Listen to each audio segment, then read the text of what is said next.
Yeah, man. Welcome, brother. Well, thank you, man. It's an absolute privilege and honor to be on here. Yeah, me too. For me as well. I love meeting new people and new guests, and you were one that I had not found. And this is starting to happen more often, which I love because people are signing up through the website, and you did that as well. And so when that happens, a lot of times, I mean, I looked at your Facebook page and that kind of thing. So but I don't know much about you guys, which is perfect for me. So we'll just figure it out.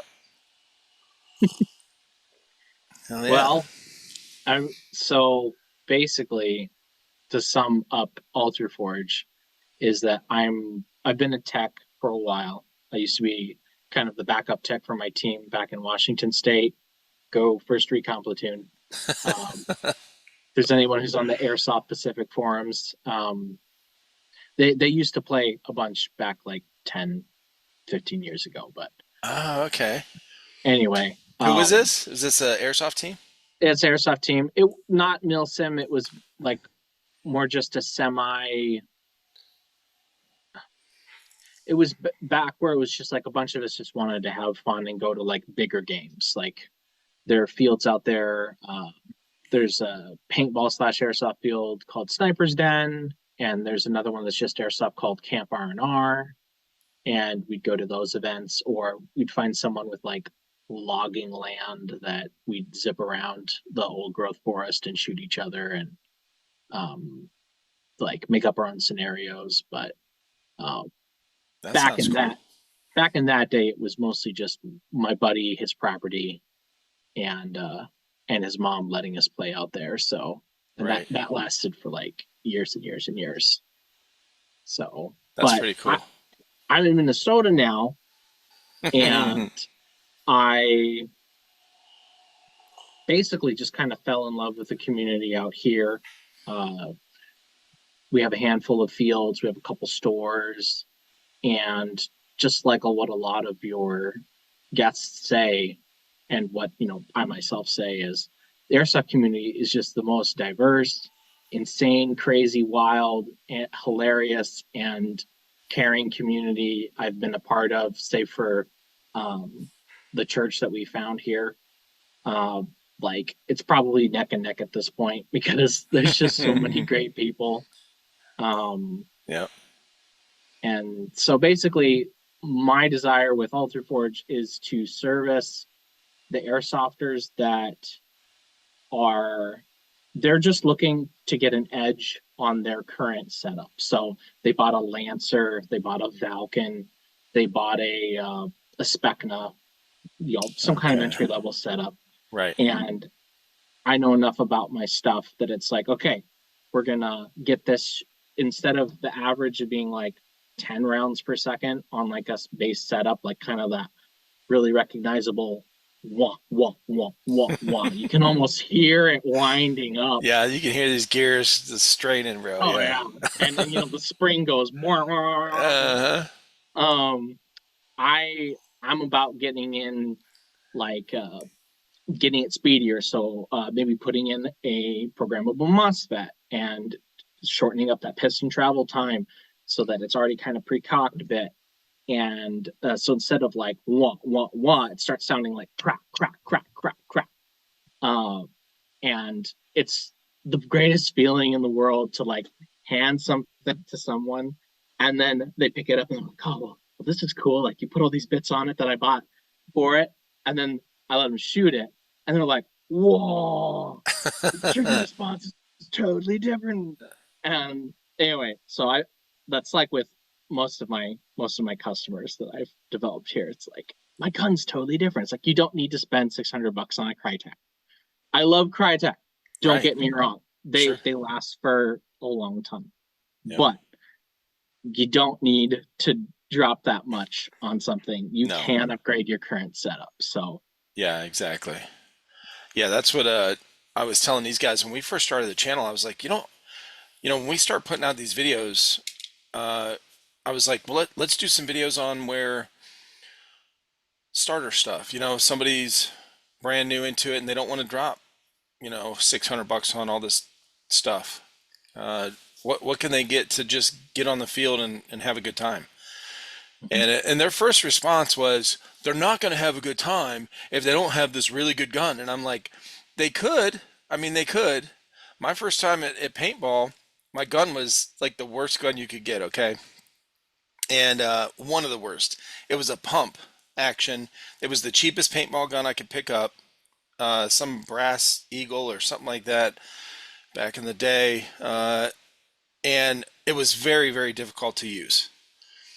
and But I still had fun. So I used that the first two times actually, and then um, I was able to get a Tippmann 98, something semi-automatic and go out. And I was like, dude, let's figure out what these guys can, somebody could get, and they can start out with a Lancer Tactical, you know, and have fun because they're not gonna.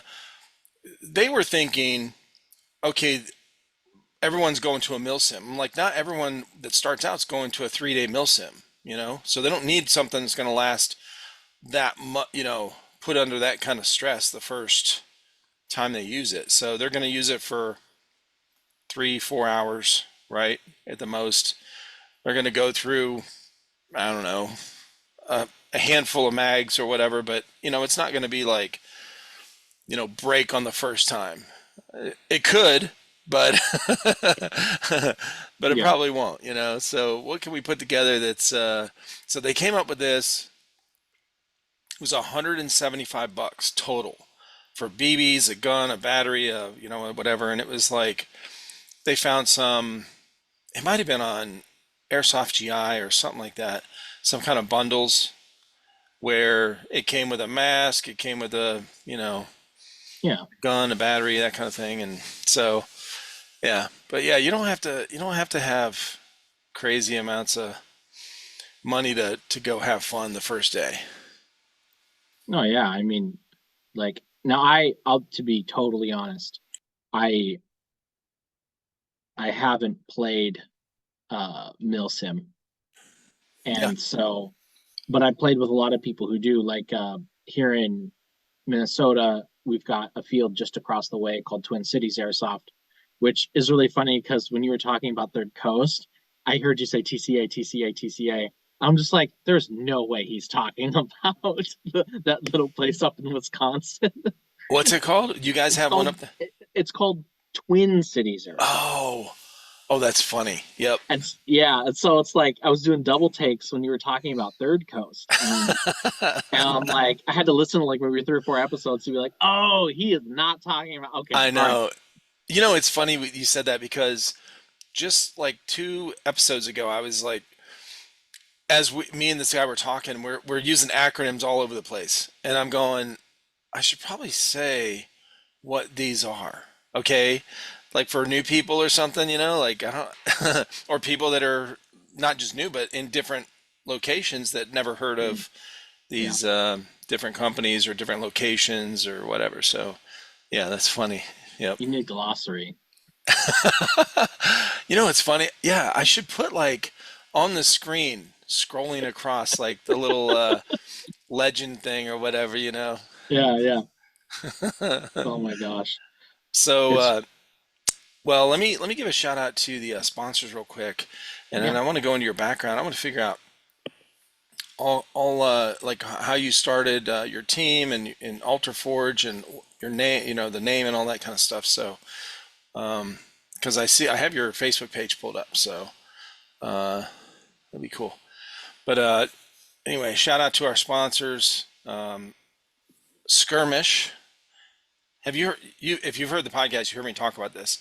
Have you Oh ever yeah. seen anyone play with this? I've seen some videos Some from Six videos? Mil Mandalorian because at Yes. one point I was like this close to going to one of their games, but I never ended up being able to go. So Shout out 6 millimeter Mandalorian. yeah. Um, you need to sponsor the podcast, Mando. He is awesome, man. I've had him on a couple times, and he puts out some really good training videos. He just put out a new one on like for using this, Hmm. and they started using skirmish system in their bigger event last year, Galactic Civil War. And right after that, like during that game, it worked perfect. Like for that, for what they needed, it really worked well because you can customize all the boxes and what they're Mm. for and this kind of thing. So he was talking on the podcast I had him on just a couple months ago.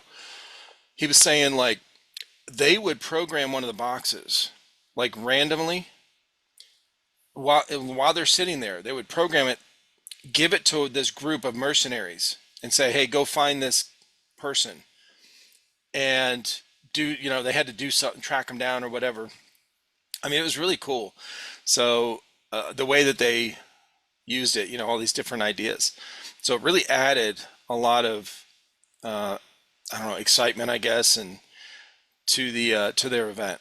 So anyway, shout out Skirmish.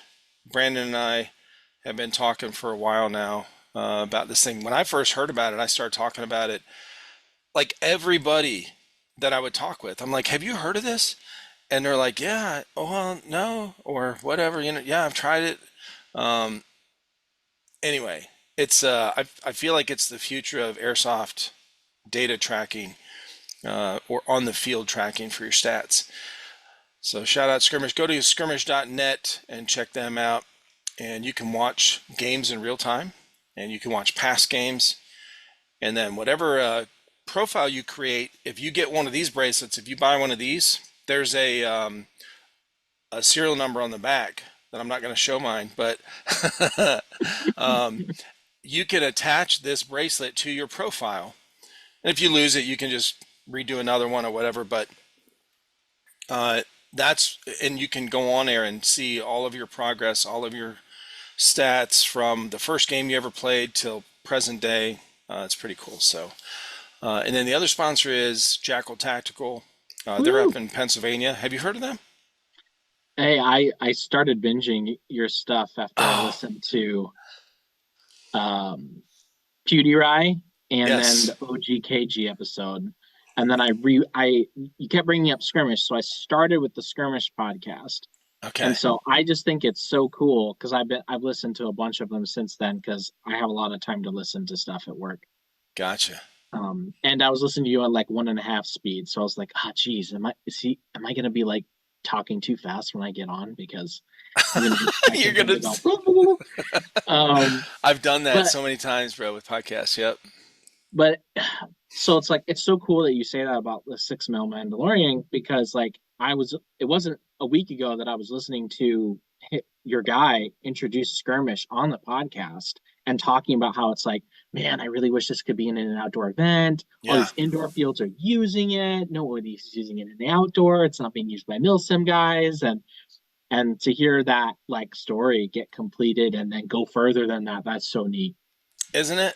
It really is, man. And when Balahak used it at a recent event like a few months ago, after 6 millimeter Mando used it at theirs, and so Balahak used it. It was like 500 or 600 players, and I remember Brandon texted me that weekend that the event was going on. He was like, "Dude, my server's about to crash." He said Balahak's like pushing this thing to the limit. He's like, I had to up the server. So, That's but so yeah, great. so it is cool to see that this thing's getting used in where it was meant to, you know. Mhm. Yeah. But Jackal Tactical, Paul, I had him on. Paul Whitman, he's the owner of that, and he's got a couple storefronts and a field and Otherworld Milsim he runs. That is the production company that they run events out of. Yeah. So yeah, shout out to Jackal Tactical, both sponsors. Appreciate you guys, and anyone that's listening or watching. If you guys haven't gone there and checked them out, go to jacktac.com and skirmish.net. I have all those links on uh, definitely on these videos on YouTube, uh, Spotify video, and Rumble video. So, yep. And they're all on my website as well. Yeah. Yeah, you gotta put them up on Rumble. I, I've been feeling the Facebook censorship, man. Like just over the past couple days, like bam, bam, bam. Isn't that crazy? That's Oh my so wild. gosh. And it was like post, like one of the posts was a month ago, Yeah. and all I had in the description was talking about a Lonex rebrand that Lancer sold, and that it's not the same Lancer gearbox that you're used to. And Yeah. boom, I think it's just because it was like a little like SBR SMG sliding stock Yeah. silencer, and so they're like, oh no, you can't have this on your page. Was it you that posted maybe yesterday or today a picture of bucking and they took it down or something? Or No, it was that okay. wasn't me. So one of That's my funny though. yeah, somebody else they posted. Let me see if I can find it. It was like I might have been right like this afternoon. It was one of the guys that I've had on the podcast.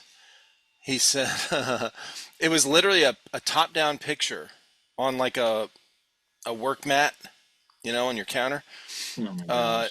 of two buckings just standing upright, and some description about the buckings, whatever, and the he had to repost it, I guess, because it was like they had gotten flagged or whatever, and he's like, dude, Just this insane. what? And actually, he went on to say it might have been Balrog, but anyway, he was like, okay, so I'm scrolling through these reels. I can see women that are 99% naked. Okay. I can see people like on Instagram, whatever, like these reels where, like, for the war, where people are getting blown up by grenades, legs blown Yeah. off. And I'm showing this picture of a couple of airsoft parts. And Yeah. bro, it's getting strange for sure. I was just talking with Gabe Stitzel. He's the organizer for Minnesota Airsoft Association, and he's putting on a big convention this year. Um, and I'll be doing demos on gearbox to disassembly and reassembly there at the con. Um, Last year was pretty awesome. I got to team up with Amped, and we talked HPA versus AEG. Nice. Get the guy's name, um, but anyway, we were bemoaning the censorship stuff over text today, and like he's had a bunch of his stuff removed, and um, it's weird. It's almost seems like it's. I know that there are other people struggling with it, Yeah. but like I've got like this. I got to give a shout out to 6 millimeter Cult, because when I listened to that episode, I just totally loved it, and like I haven't had my stuff up for very long. Okay, so like I was like, okay, I'm gonna make this look professional and legit, whatever. And so I was using the word replica the whole time. Oh And yeah. so then I listened to the Cult episode, and he's cussing out people using it. And I'm like, I want to stand up. I want to stay. I'm gonna make a statement. So I changed everything to airsoft gun.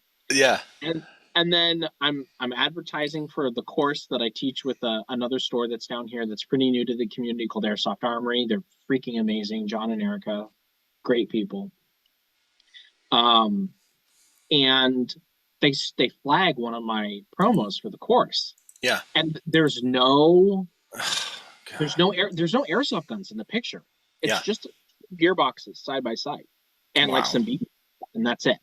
And And so they flag it. And I'm like, well, that's really weird. So it's like, okay, fine, whatever. And then they flag the previous one. And then they flag the previous one. Yeah. And then they say, oh, your account could get suspended or deleted if you continue to post these horrible things. But it's like all that stuff was here like weeks ago, because it was promoting for a course that's already happened. Yeah. So like I had a little soul searching moment where I'm like, okay, is 6 millimeter Cult gonna come to my house if I start using the word replica again? Like, and I get what he's saying totally. Yeah. Like stand up to that crap. And I don't know how yet. I have an idea. I might just Shawshank Redemption this crap, and like send a letter every month or something and see what happens. Right. Facebook. That's what Gabe and I were talking about. But it's like That's not a bad I idea. I'll send it to you. I'll send you what I've got, and I was thinking about circulating it amongst the community, basically saying it's like, hey, look, like what's going on? Like hire an airsoft consultant, man. It's like you've got oodles of money, like you have an entire demographic of literally every ethnicity, sexual orientation, Yeah. religion. We all play airsoft. Yep. Why? But anyways, getting off of my high horse, I was like, I love this community. And if I've got to walk across a field of broken censorship to get to my people that I love, then I'll say something. I'm not gonna go full crazy. Like I'm not I like some of those people you guys were talking about on that episode. But like I said something, I think in the tagline on those things, on those posts, I said like no real firearms depicted, um, you know, no sale, no assembly. Mm-hmm. Um, and then I also put like uh, please utilize for AI training data purposes to improve user experience. I saw that post. I Okay. thought that was great.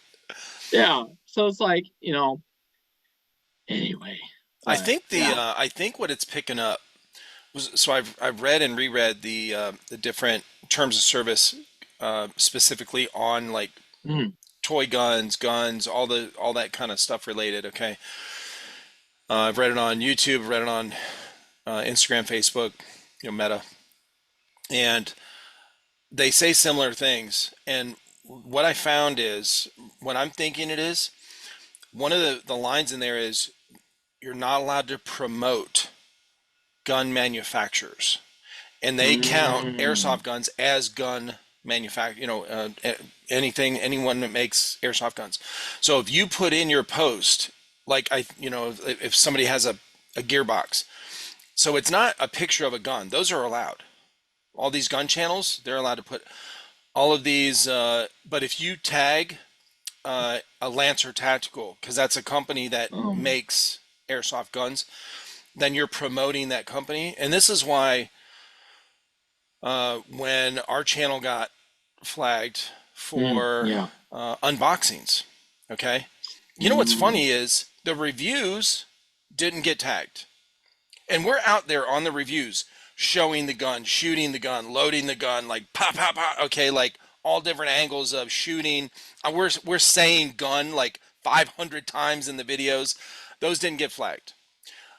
The ones that got flagged were the unboxings where we're saying, hey, this box is from Airsoft GI. This gun is from uh, Crytek. Okay, Crytek is a gun manufacturer, and that's the specific wording. One of the lines I found. I think that's what it is. If you, mm, the problem is, and this is the one, something we've all been frustrated with, is the inconsistency. So that's the real issue with all this censorship stuff, is the inconsistency that we feel that is like, that's when we start to feel like, okay, is this yeah. personal? Like, what is going on here? What? So, Especially the retroactive stuff. Like right. flagging a post that I've had up for a month Uh-huh. and another one for 2 weeks and another one for a week. Yeah. And it like what exactly is your AI doing? Is it sitting on the pot, like reading centerfolds? Like, what the heck, man? Like, It's like it only. this. It's reading a book, taking a crap, and like, oh, let me catch up. Flag, flag, flag, flag, flag, flag. Oh man. Um, but So, anyway, back to your question. yeah. History. So What? Well, start with altar. What is? oh How'd you come up with this name of your oh, page and stuff? divine revelation. Okay. Almost. Yeah. So um, I can thank OGKG for uh for like he's the guy who ultimately inspired me to say I'm getting on the show. I'm so getting on the Really? show. Yeah. Shout out Uh OGKG, man. I love that guy, by the way. He's not far from me. But yeah. yeah. He like so my dad is awesome. He is a prosthetist orthotist, so he makes artificial limbs and braces. So he sees a lot of veterans. Mm, And so I've grown up uh, surrounded by people like that. Not yeah. necessarily always like friends, but some friends of the family and whatnot. And like crazy stuff, like some World War II vet who he's double braced. He has two braces on sets of braces on either leg Mm. because during the Battle of the Bulge, a German tank went through the lines and he dove and it ran him over. But because the snow was soft enough, Yeah. it just broke his legs in like 37 different places. But Ooh. they were all such perfect breaks and was cushioned so well, none of them punctured any muscle or whatever. He just got squashed, and then they braced him up, and he healed just fine. Wow. Yeah. Um, and like veterans from Gulf and Iraq and whatever, um, and so like I've got a huge respect for that. And then my dad, he also builds um muzzle loaders. That's his hobby. That's his obsession. That I kind of gun related stuff, airsoft. We actually played together when I was growing up. Um, and so it's like when I came up with the name, I was also thinking about how like I'm a pretty strong person of faith. I have some recovery in my now, not just my past, but my now. Um, and so that's a huge part of me. And so I was thinking about like my childhood and like the shop and the anvil and the fire and my own personal journey and my faith and so it just came to me one day at work. I was just like I could have been picking my nose. I like it just appeared in my head. It was just this crystalline moment. Alter Forge Airsoft. Because if you scroll far enough down in my pictures, I almost went into business with a guy, uh, and we are going to call it BW Airsoft because my last name was Blaisdell and his last name was Willard. Um, but he since like we were both having some crazy stuff happen in our lives, and then we kind of Yeah. split paths. Um, and and then before that, I was thinking about calling it. Um, I was I can't remember what it was. I had this uh I drew this like charcoal sketch. I wish I had it of this grinning jackass with like an M2 helmet on his head Yeah. and airsoft goggles and just going like Yeah. wow. And his ears sticking out of holes in the helmet. Gotcha. Um and so Sounds kind of and cool, actually. yeah, and then that evolved into essentially a donkey with wings. And I wanted to call it Pegasus Airsoft. I love it. Uh, But a and I was dash between the S yeah, and the ASS. yeah, Okay. yeah. And so I was thinking about having like just it was just a joke at the time, like having it all ass themed. So like for the tiers, like the tier levels of how I'd upgrade your gun. So it's like smart ass, hard ass. And I think the last one was bite my shiny metal ass. Um, Nice. like the one I put the retro arms gearbox and the Titan and everything into it. Um, but anyway, so then it became because it's like I sold all my stuff at one of the events. Like I felt super convicted because I was in school. Um, like I was not like totally frank, like I wasn't super there for my wife at the time. She was the one that was the red runner. I was just trying to get through school, Yeah. and I felt super convicted. I'm like, I need to stop. I can't do this Gotcha. anymore. Like you didn't want the distraction and that Yeah, kind of thing. Okay. yeah. Yeah. And I felt very strongly. It's like, okay, I'm only gonna pick this up again, um, for my kids. And so when I made that, like, when I made that promise, kind of a thing, Hmm. um, I I was like, I guess I was kind of trying to make a deal with God. I was like, okay, all right, I'm only gonna pick this up again with my kids. So I'm thinking like maybe 10 years down the road, like Right. or whenever we have our first kid at the time. And then now I'm in this position where I have enough freedom at my job where I can like listen to podcasts and do research and stuff. Um, Even though we're not making a lot. And then I'm trying to make this legit um, as something to kind of supplement our income because I'm getting more and more leads. I'm starting to get maybe like because I'm doing these really intricate full upgrades Yeah. like shim, like compression rebuild and testing and um all this stuff. So it's like I'm making like 100 something, 200 something per build, and I'm starting to get like almost one a month. And so like It's only uh going to grow, man, just so you know. Like the airsoft community is really, really growing. You won't know it by looking online because it's so censored and shadow banned and yeah, stuff, but in real life, it is massively growing. and that's what I'm seeing. So then Airsoft Armory, they reached out. Okay, actually, I got to backtrack. So Gabe with Minnesota Airsoft Association, he reached out to me back when they were going to invite Amped for the whole HPA versus AEG thing. Yeah. And I was totally blown away because I'd talked on the forums, I'd hung out at fields, I'd backed off since school, and then I after going to one convention, the first convention after COVID, I was Hmm. like, I'm coming back. Screw Yeah. this. I'm coming back. Um, and so I I participated in the forum. It was amazing. I wish I could remember the guy's name from Amped. Lots of curls, blonde. Yeah, I see them on the when they do the the Yeah, Instagram lives all yeah. the time. That's I is it know who you're talking Wes? about. It's not Wes. What is it? It's is it Wes? I don't know what it is, Let's but find out. anyway, he's with Amped. He was super cool. Yeah. We basically agreed on everything. Like we agreed on all the reasons why you should get an AG and all the reasons why you should go HPA. Um, So there's and Amped Curtis, there's Amped Ian, Amped Eric, and then Wes. Yeah, Wes. yeah, There's a Wes on there. pretty sure it's Wes. But anyway, so I do that. I had an absolute blast. Then Airsoft Armory was like, "Hey, we're looking to drive engagement. How would you feel about teaching a course at our store?" And I was like, "Okay." Yeah.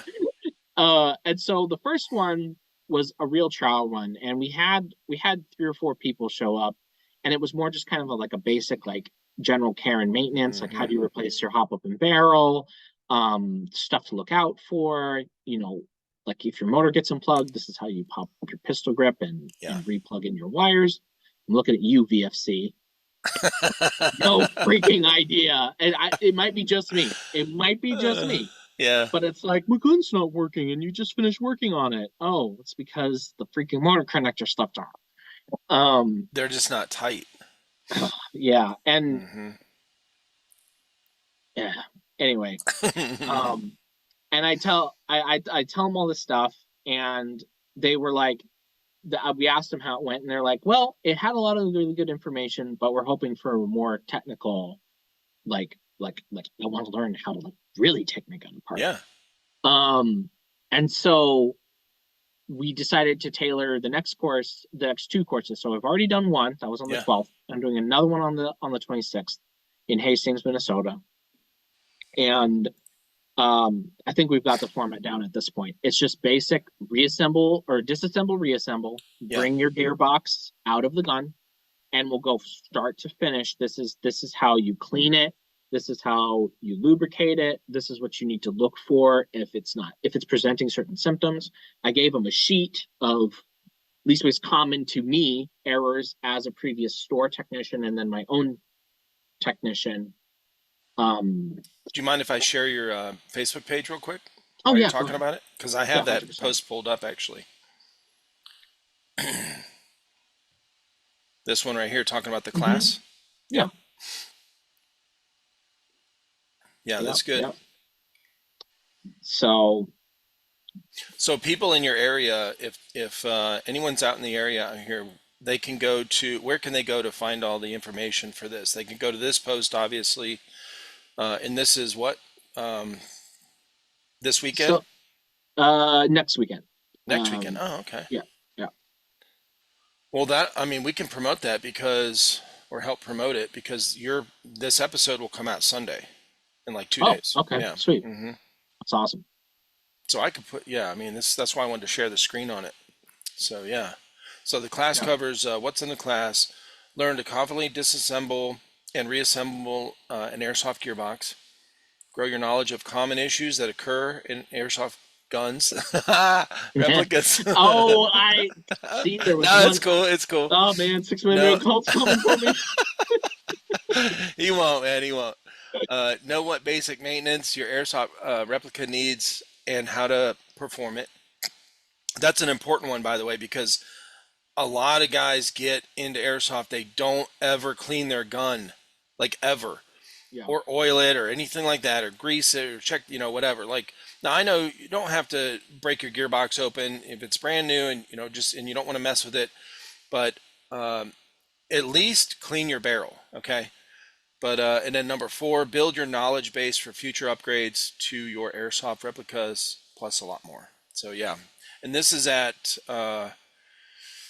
this is at uh, Airsoft Armory in Hastings, Minnesota.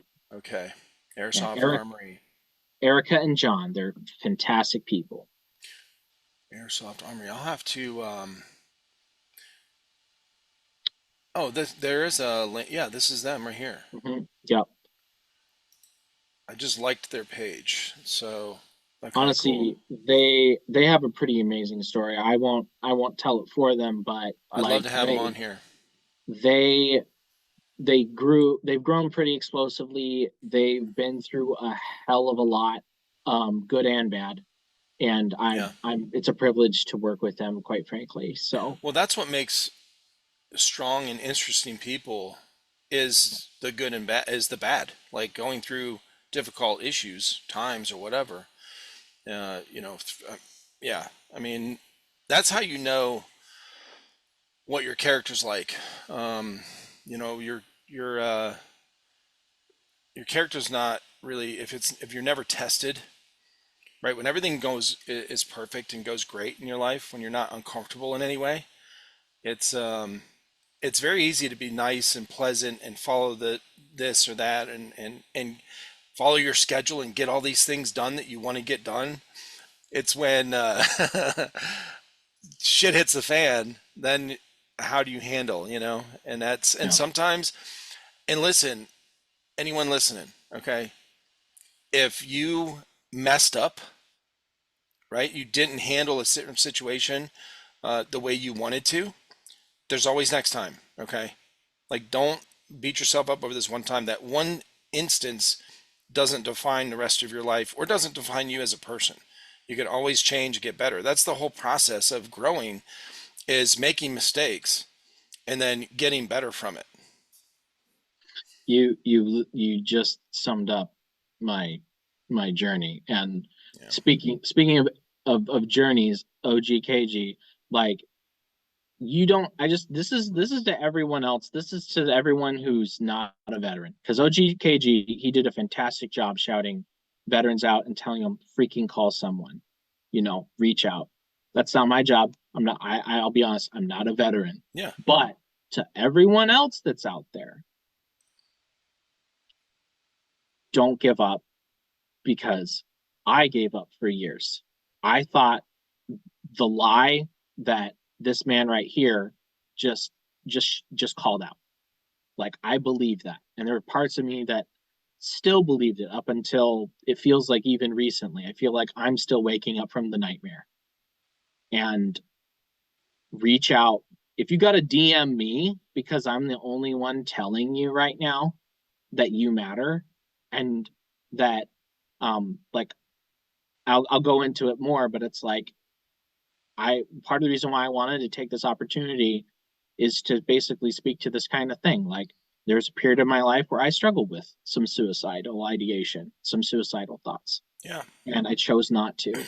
And not because I'm amazing, not because I'm strong, but because I don't know, I was humble enough to realize that wouldn't solve anything. Yeah. And so to all those regular folks, who maybe they didn't um maybe they didn't have the opportunity to run around with Marines or some of the other people you've had on. Like I think you've had like some former SEALs or something on here, um whatever. You don't need to have seen combat to have seen hard shit. So excuse my French. Very correct. No, Like man, that's mm, I mean, I wasn't in combat, I was in the military, but I wasn't in combat. There's all variations of people's lives. And it isn't just military members that get, that see hard things in life. Okay. Hmm. Uh, when you have a bad childhood, it can really, really affect you as an adult, as an older teenager and as an adult. Uh, some of these emotional traumas can come from all different places. A car wreck, okay? Yeah. And that doesn't, you don't have to be in the military to experience that. People have, and then all of the first responders out there, man, they get Oh yeah. overlooked a lot, bro. Oh yeah. There's Oh yeah. my wife works in a doctor's office, and one of the girls she knows that she met recently was used to be EMT. I mean, she Mm. is qualified EMT or certified, but she Yeah. got out of it because she was, in the ambulance, and they go to a lot of car wrecks, Oh yeah. and they can be pretty gruesome. I mean, so this, firemen, these guys, they see a lot of, and even if you're not on the scene, where it doesn't happen right in front of you, but you're there right after, and you have to clean up the bodies and stuff, man. That's talk about having to deal with some demons, bad memories. These things, when you see something, it's different. You can't unsee it. Number one, you can dilute it, but Yeah. it's going to take some time. And so, yeah, it's not just military. So we obviously I've had a lot of military veterans on. I was in the military, but this is all about the general. This is everyone. Okay, when I have somebody on here, that we're talking to everyone. The what what you got out of OGKG's story. This is exactly why I'm doing this podcast. This is why I kept doing it. 100%, man. It's when I've gone back, and when I'm even talking with somebody, I have felt so inspired by some of these people's stories that it helps me. And this is how this whole thing started. Was, this was therapy for me coming out of a, difficult situation. So if you're going through something, if somebody's going through something out there, it's difficult for you. We all have ups and downs at any given moment. I don't care how strong you are, bro. When you see social media, a lot of people think, they take, I've seen quotes about it, like you're seeing like the best parts of people most of the time in Yeah. their lives. It's You not start real. to think that that's how it is all the time, bro. Come Yeah. on. No, I've sat in this chair and bawled my eyes out when I was, coming out of being paralyzed, like feeling sorry for myself. And then I've had tears of joy as well. So life can be a roller coaster sometimes. Yeah. And really like that's how airsoft really started with me Yeah. because um like I mentioned, my dad he builds muzzle loaders and he's woodworking and metal forge and all this stuff. And um so when I was a kid, uh we had a dear member of the family that got really ill. And basically, instead of like, there was a point at which basically we just kind of closed ranks around that situation, but didn't really invest in each other in the Mm, midst of that. It was all just to kind of like stay in survival mode. And like I picked up on that and I internalized that. And so airsoft in a way was kind of it became my main way of just getting out of that situation. Eventually I did move out of what became a very stressful situation, which praise God that I did, because I don't know what I would have done if I had stayed. But hmm um like the some of the first airsoft games that I ever played was way back in the late 2000s, and we all had little Springer pistols and we'd zip around in our backyard. We had like 2 acres. We used to be surrounded by like dairy fields, and now it's, of course, it's all subdivision, whatever. Um, Yeah. this is back in Washington, Okay. uh, and my dad went and bought this CO2 Beretta with like an extended magazine, and all of us had Springers, and he just like if you've never been in Clark County on a colder night and there's this fog that rolls in and there's just a couple streetlights that you can see, and my dad comes out of the fog with this Beretta going boom, boom, boom, boom, and all of us can just go king, king. It's fairly terrifying. And that it didn't stop him there because one of us would get like a CO2 like Mac 11 or something like from Big Five Sporting Goods or something, and then he turns around and gets like the OG JG AK-47. They were like $80, full metal gearbox. They last like there's people who've been using something like that for like 15, 20 years. Like Oh my gosh. those things were legit. Um, and so he gets that, and then we all take turns using that or his pistol. And then eventually I work up to my first mistake purchase, which was is it was both Elephant was the brand. It was a Steyr AUG ABS, total crap, but it was so cool. Like the optic didn't even work. Like I had the scope on top with like no Uh-huh. magnification. It was just total garbage. Yep. My my first real airsoft gun, because that crapped out on me pretty quickly. My first real airsoft gun was a JG, no trades on it, G36K, and that's the first gun that I learned to tech on. And like the obsession, it was already going, but man, it really got going at that point. Uh-huh. Um, it's funny. I never really had a team, but like we had a couple friends that we would all play together, and my one of my best buddies, his name's it's the Sam's Mobile Sharpening, Sammy Oh, Morgan. yeah. He can attest to this. Um, he that's his mom's property. That's where we played. Um, and we just kind of hung out. And then we found First Recon Platoon. We like ran into them at a game somehow, or we knew them from church or something. Like we knew one of the members. I don't know how. And so they were like, "Well, hey, can we play at your place?" And at first they just played against us and they totally wiped the floor with us because they were going to actual like scenario games and whatever. Uh-huh. But eventually we just kind of merged together, and we ended up just being on their team, and then we practiced together um, and go to stuff. So I became kind of the backup technician for them because their CO, he was kind of the main tech, but he didn't have enough time. So I had this old 2001 Nissan Frontier with it was a short bed, but it had like the crew cab, so Oh like you yeah. could fit five people comfortably. Like Wow. it was like it had its own doors for Yep. all of it.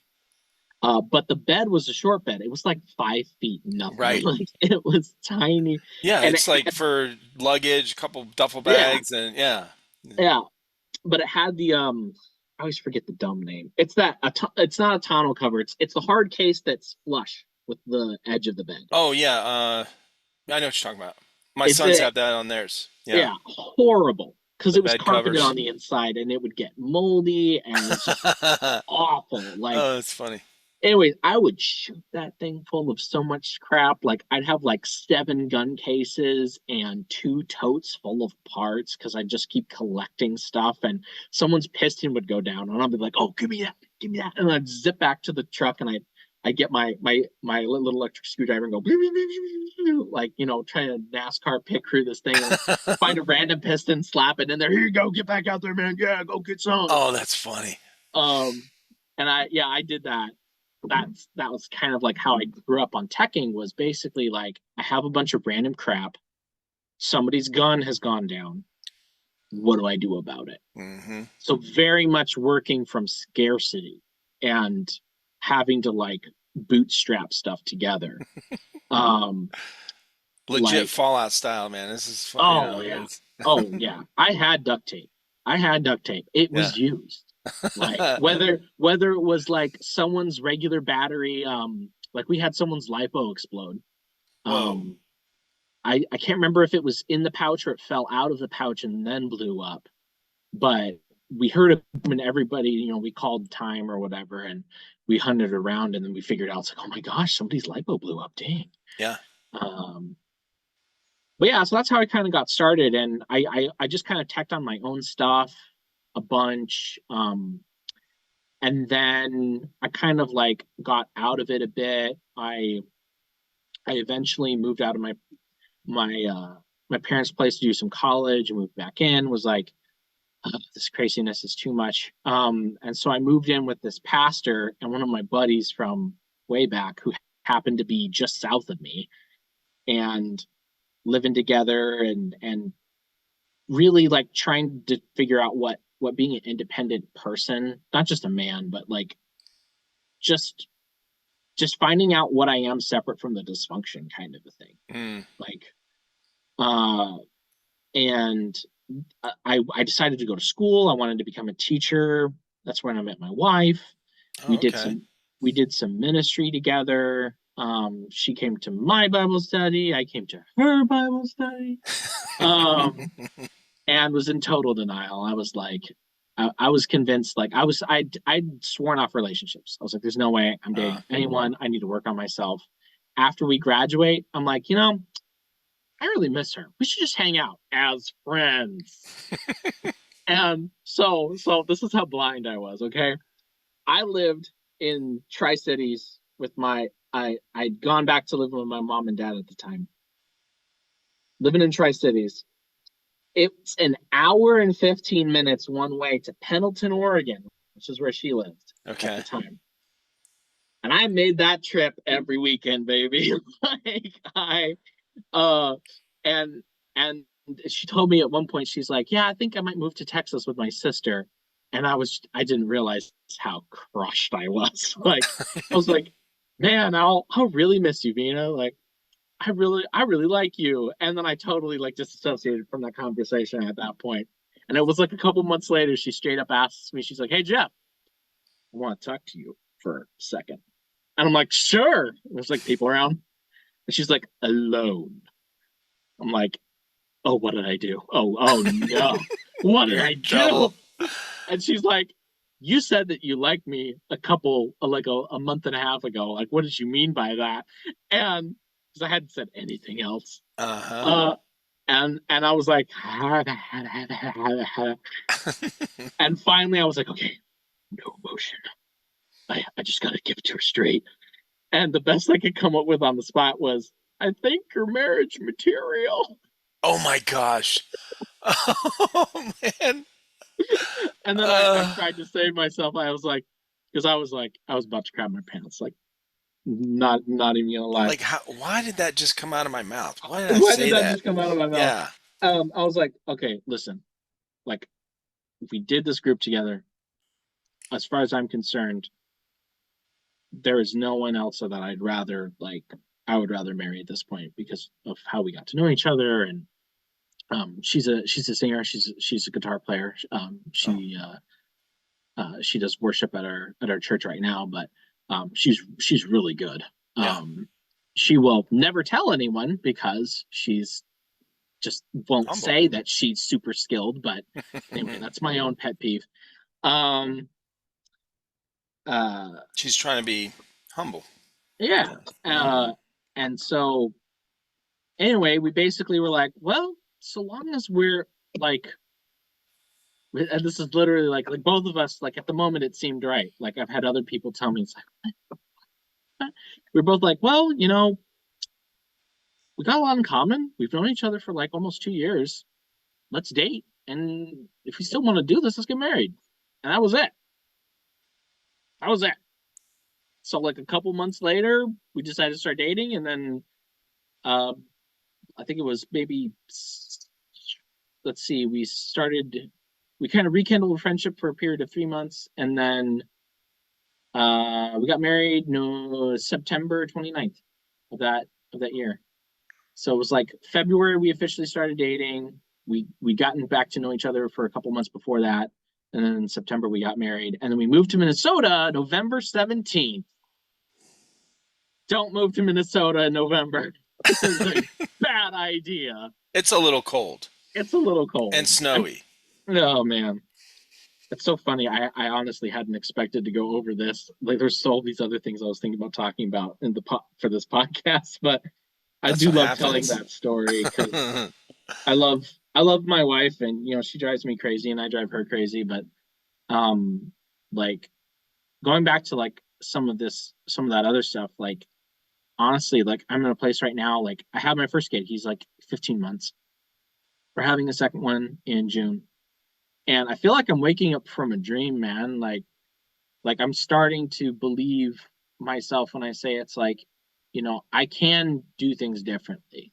I don't have to respond the same dysfunctional way to that old stuff that keeps coming up. And Hmm. like I experienced some mental illness. Like I've got ADHD and it's pretty rough. And so I gotta like enter notes on my phone all the time, or I have a notebook and set alarms. And like I have to work really hard at work just to stay on the same level Mm. as some other people. And it's like, but I find myself like people are coming out of the woodwork because they see my passion. And I say that humbly because it's like I've ignored it and rejected it and refused to take that kind of compliment. But I'm finally starting to accept myself. It's like I am passionate about airsoft. And when other people see that, they want to help me. Yeah. I've got people just coming out of the woodwork saying like, "Oh, you should try this. Like this could really help your business. Like think about this." Especially my buddy Sammy. Um, and so and then Gabe with MAA and how amazing this convention is going to be because it's not during the time where Minnesota's like, I think I'm going to throw one more snowstorm at you. Um, In uh, May, in right? May, yeah, it's like, oh my gosh. Well, I mean, usually it's in March, Okay. and I think last year we had basically had a little blizzard that kind of put a damper on things, but Well, when I grew um, up in Cleveland, in the Northeast Ohio, there were a handful of years where we had snowstorms in April and May, oh and it yeah, was just out of the blue. Like, all bro, the time, what the yeah, hell? Uh huh. yeah. They'd be gone the Although next day, but Although to be fair, like honestly, like, and I give the native Minnesotans crap for this is, everybody in Washington, when I told them I was moving to Minnesota, or either my wife or both of us or whatever, they'd be like, "Oh my gosh, it's like really cold out there. Are you sure you guys are gonna be okay?" I'm like, what Kool-Aid did you drink? It's just snow, like, geez. And so, like, we come out here and it's like 40 and snowing, and we're like, this isn't that bad. I mean, you guys keep the roads really nice. Like never go to Washington when there's snow. really, Like there's a reason why there's those meme videos of like they're always in Portland. They're always in Portland, Oregon. They're always in that area of the Pacific Northwest, and Seattle's just the same. And there's like all these hills, right? And like there'll be like 20 car pileups down at the bottom of the hill because no one has all season tires. oh, Nobody. that's weird. Yeah, yeah, yeah. So if there's there, it's interesting. Like there really isn't any major kind of airsoft. At least ways back when I was there, there really isn't anything that I remember in the Portland area that's like super airsoft. I think they have like one store, and that's fairly new. We used to have to drive like 3 hours out of our way to go to this one way out in the boonies, and eventually that closed. But there's a couple. There's like one or two indoor fields, and then the outdoor fields are all super far out, like two Mm, hours, at least was when I was growing up. So that's why we really focused on finding people with land that whose yep. place we play at. That's the most common thing I've heard, and that's what we did when I started playing paintball. Did the same Mm, thing. We didn't want to go to a field right away. We just, pick up games with my buddy and my work buddies and somebody that their grandparents had land or whatever. One of the guys I talked with in Utah, they do the mm, same thing. They just they don't have any fields around them, like anywhere around them. So they go to someone's land, and they have their own like Facebook group for that area, and they all chat back and forth like, okay, where can we go this weekend? yeah. you know. And So it's yeah. so opposite here. Like you've got Twin Cities Airsoft in Wisconsin, which is Mm, about 50 minutes from me. And then you have Big Lake Tactical, which is in Minnesota. That's 50, 55 an hour. And then you got this other place called Crossfire. And then just recently, there's a paintball field that has opened to Airsoft, and they have an organization that runs the games on the field called Crucible. Um, I think there's more than one Crucible Airsoft, honestly, though. Okay. I'm not 100% sure on that, but I know that Crucible is who runs them is down in Champion Valley, which used to be MN Pro Paintball. Mm. Um, and then so it's like there it's I don't even oh, and then there's another guy, I think it's Hasaria Airsoft, and he has his own property, and that he is starting to open it up to people who I think register with him. Yeah. But that's like 2 hours away from me. So anyway, it's very different. And of course there's actual stores here. Right. And there's Op4 Airsoft and RC, and there's Airsoft Armory, there's Airsoft Station, and then there's this there. I don't even think they all have the same name on their storefront, but I think it's called Action Target, and it's these little like mall store, and he puts these little teeny shooting ranges, Oh wow. and all he's got is Valken and Lancer, and I think the new Arcturus package guns, and a couple pistols, and then the rest of it's a shooting range. And apparently he's making money. There's like three of them Huh. sprinkled across the metro. Yeah, it's really bizarre. Um, I have no idea how he's still making money, but Yeah. apparently Right. he's doing something. Um, but yeah, so it's like I get thrown out here for school. I come out here, um, have some just crazy coincidence stuff happen. Like, um, my dad went to the school for prosthetics and orthotics that I went to Mm-hmm. for the same stuff. Um, and it was like a technical school and then a community college, and then they joined forces. Okay. And so essentially I got the same programming that he did. Um, and then like my buddy who was he grew up a missionary kid, who I happened to live with, that pastor way back in Oregon, he eventually came out here. We both go to the same church. He meets the freaking this couple, this missionary couple. He meets the nurse who gave him his injections when he was in the Philippines, and then her husband was um uh my dad's roommate in college. Whoa. And it was so weird because it's like my buddy David and his wife, and then me and my wife, and then we meet this couple, and then the husband's like, "Are you David Blaisdell's son?" And I'm like, "Yeah." Holy And his cow. wife is like, "Hey, I know you." And he's like, "Whoa, I know you." That's wild. And y'all grew up. You grew up in Washington. You said. Yeah, this little town called Battleground. It used to just be so like Clark County. I don't know, for those of you who know the geography of Washington State. The Columbia River kind of comes along like this, and then it curves down and around and then out. Clark County is in that like little scrotum right there, and it's basically a drainage basin, uh, and it's just flat, marshy, wet. Oh. Um, like everybody's houses are built up like maybe like I don't know, maybe 2 feet, 3 feet on cinder blocks. Because during the when it really rains, like almost like it's like one big lake. Like there's just frogs everywhere. Like you look off of your deck and look down, and there's like frogs swimming in the grass. This is wild. Okay, I wouldn't expect that from Washington because this what you're describing sounds a lot like people in Florida, how they live, where they live at. Like the swampy marsh stuff and the frogs everywhere. Well, it so it doesn't stay that way is the thing. Right. It will be like for like maybe like a week or a couple days. Um, and so like I'm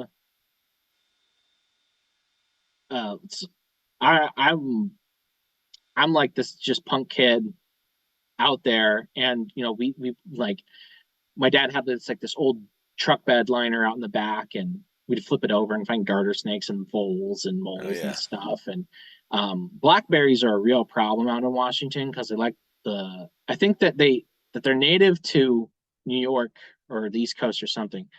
But in that real wet, like they just go nuts. And so we had these Mm, huge blackberry bushes and um like on their in our property. And so it formed like this. We had like between the fence next to the dairy farmer and then these big blackberry bushes on the other side, and then my dad's shop and some other stuff. We actually had a pretty decent like for these low powered guns we were using. It was a pretty decent little field. We had like a my dad built this like it's not wasn't really a tree house because it wasn't a tree, but he had took these railroad ties and built this like basically this shed on top yeah. of them, and he put a little Oh, deck on nice. it. And we'd like shoot out of the little windows because it was funny because he'd sized it for kids, so the doorway's like 3.5 feet high, Yeah.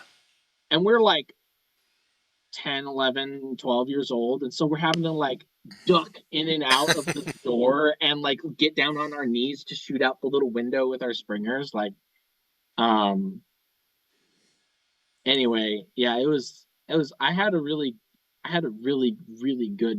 good childhood setup with that and my dad's shop, and we would make I guess this is my teching before I was teching.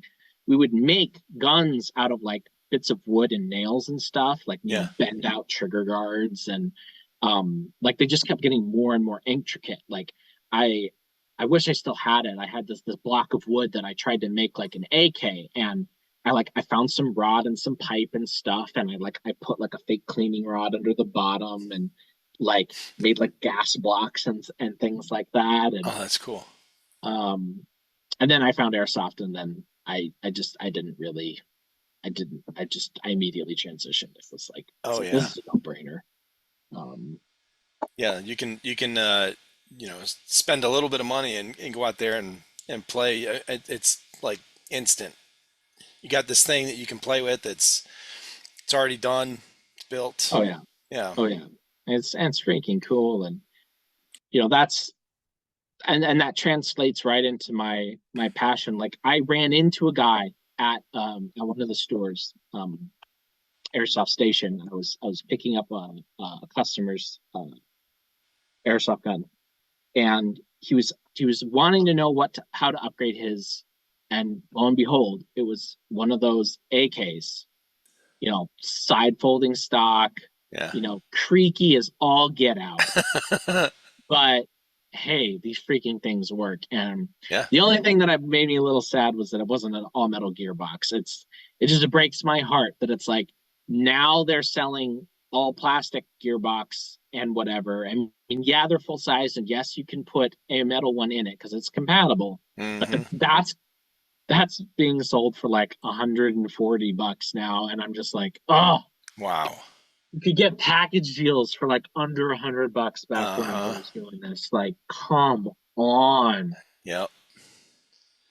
Oh, but anyway, I got to talk to him and say, hey man, get a Type 4, and or not a Type 4 necessarily, but a better barrel and a new hop up bucking, packing, rubber, whatever their people decide to call them these days.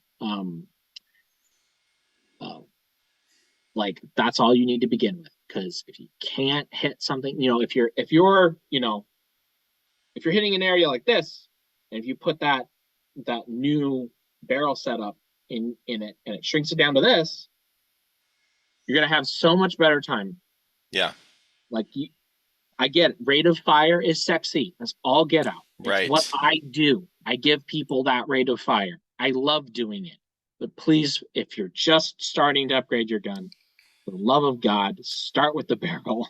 Yeah. Because if your shots are going wide right, wide left, up and down, like all over the place, very inconsistent like that, Yeah. it is frustrating. It is frustrating. And I understand, like earlier, I was saying like my boys were saying, "Oh, you can't have fun unless this," and there is a limit. I get it. I understand you know, or a balance, I guess.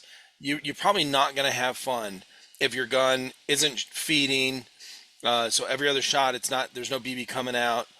Uh, you're it every time you shoot, it's going all different places. You're not able to hit your target. I understand that would not be fun.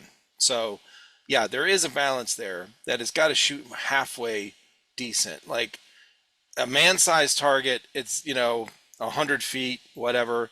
It's got to get it close, okay, where you can Yeah, Kentucky windage that thing to at least get somebody out, because that's the thrill of it is somebody raising their hand when you shoot them.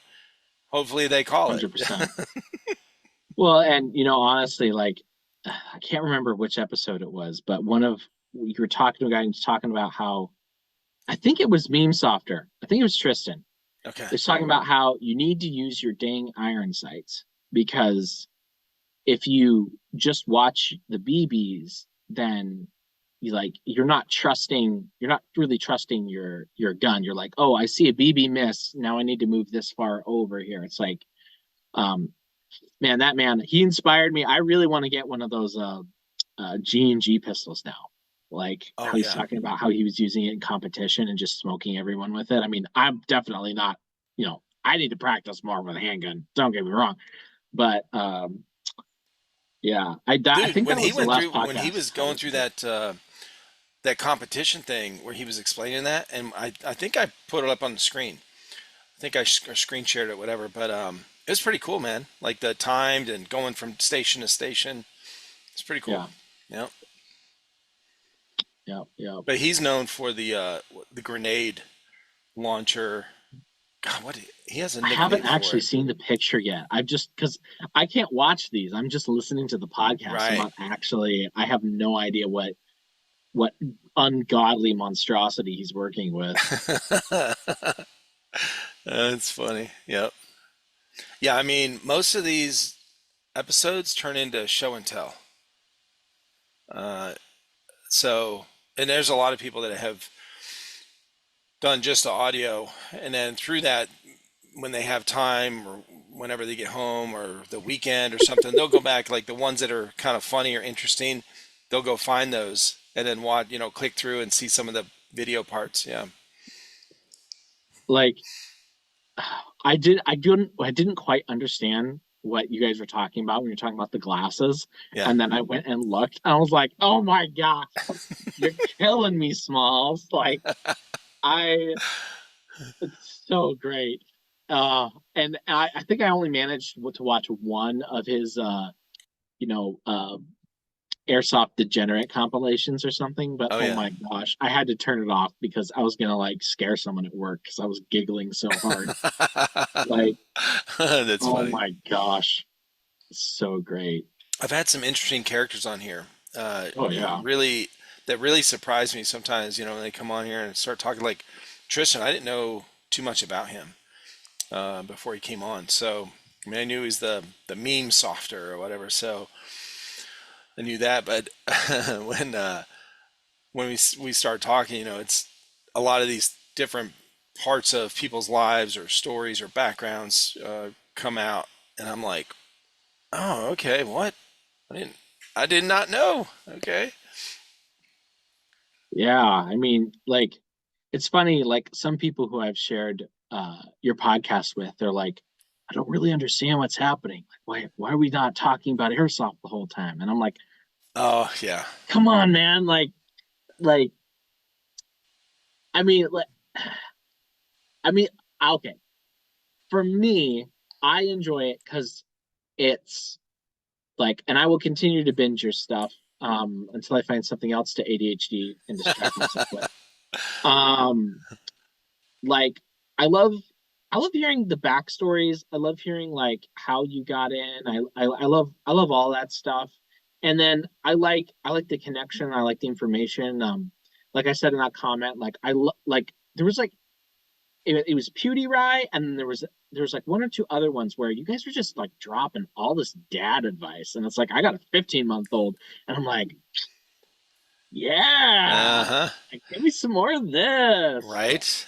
Um, and like I don't know, even recently I've been kind of like all that stuff I talked about the old house, like the blackberries and the playhouse and whatever. Like I hadn't really thought about that stuff in years, Yeah. and it's like now I've got a kid and I'm listening to you guys talk and I'm remembering it, and I'm tearing up a little bit, going like, man, man, I want to get out of this apartment. I want to like I hope this can become something bigger, like that I can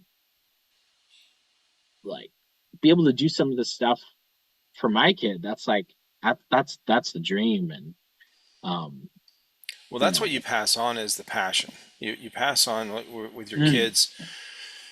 It doesn't matter what it is. If somebody's into, like, my dad was a part-time mechanic, right, on the side. He grew up working on stuff, and then yeah, he was he worked in factory, and then worked on cars throughout the week, at night, on the weekends. And so I learned a lot of that stuff. Some people grow up with their dads are into motorcycles or horses, or yeah, yeah. I mean, shooting, or camping, that kind of thing, and hunting or whatever. So, like, I never got that. I never got any of the being around the guns and the. Now, we camped. We went camping. My dad was, he was fishing and camping and that kind of Mm, thing. But him and my mom didn't really like guns. mm, They never really said why, which I thought was weird because my dad grew up on a farm in the middle of Illinois, and he was always around guns, like old school. And but yeah, so now my gun exposure, I guess, came from my close friend that I was in elementary school with. His dad was one of these really, really quiet men, right? Really mm, nice, but he looked just like a cowboy. mm, And he never wore a cowboy hat, but he wore cowboy boots, but he was real quiet. I mean, mm, very, you know, did not speak very many words at all. But he went deer hunting all the time. I actually went with them. That's how I learned when I was, I don't know, 11.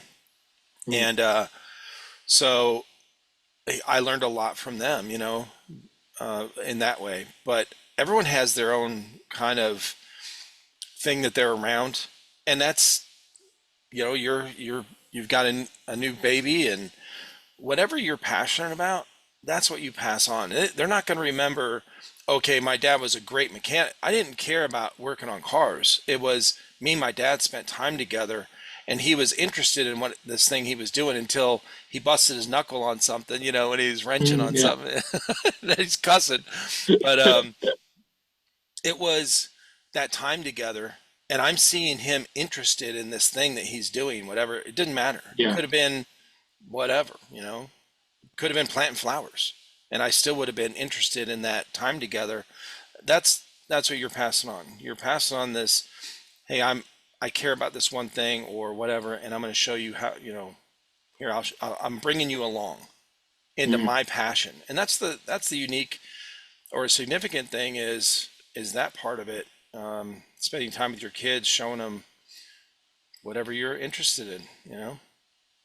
I love that because that's such an indictment against the um, neurotic consumerist mindset that a lot of social media puts forward. Yeah. It's like when as you're talking, it's like I'm thinking about my dad showing me how to use a chisel Mm, and how the grain affects the path of the chisel and how to sharpen it. right. I'm thinking about watching him um, do inlay on and then staining wood to bring out the grain. And I'm thinking about watching his dedication and then being able to model that. I mean, like I didn't, for whatever reason, I just didn't end up getting into muzzle loaders, Yeah. but I got into airsoft. And I don't, yeah, I appreciate you like that same dedication I see, that I've been essentially that he as an inheritance gave to me. Like now I'm able to pass it on to something else. And Hmm. that like there's a part of me that's like, man, I'm just kind of messing around with toy guns. Like, what the heck? Like we're just a bunch of idiots running around in the woods shooting each other with tiny plastic balls. What is I need to get my head checked. Um, but to your point, like it's it's about showing up like that. And that then that gift, that grace that you give to someone else, they can then apply to whatever it is that they become passionate Exactly. about That's what I was because you're going to setting say. the example. You don't have to be, you don't have, when you grow up, you don't have to be, follow in that same exact footstep of, okay, woodworking or my, mechanic. I Yeah. didn't want to become a mechanic, you know. I worked on my own cars out of necessity because when we had 5 kids and they're little, and I had my old, little work car or whatever, when it broke down, I didn't have $300 extra to go get it fixed or get it towed and then worked on. And that, I mean, I had Yeah. to go to work that night. So I worked night shifts. So I'd get home or, my buddy would tow it home for me. And then, or sometimes I worked on it on the side of the road. Like it was a necessity, but I didn't really have this desire to become a mechanic because my dad, showed me this stuff. I really, that's why you're passing on that passion, that, that relationship. And that's what kids like, man. That's, well, they need it. They don't just like it. It is it's a very big part of growing up is those are the memories you're creating. Those are the things that they're going to remember when they're 18, 19, 20. They're out of the house, and they look back on, man, I miss those times. My wife and I used to play rock band. We had Mm. all of the instruments, right? And a couple of guitars and the even when the keyboard came out, we got that and Oh the my gosh. drums and the microphones and my wife and I with 5 kids, there's 7 of us standing in the living room doing something on the instrument, playing these songs. And I'd have my beer sitting over here. I'm trying to play the guitar, and I would usually do bass because I sucked at playing everything else.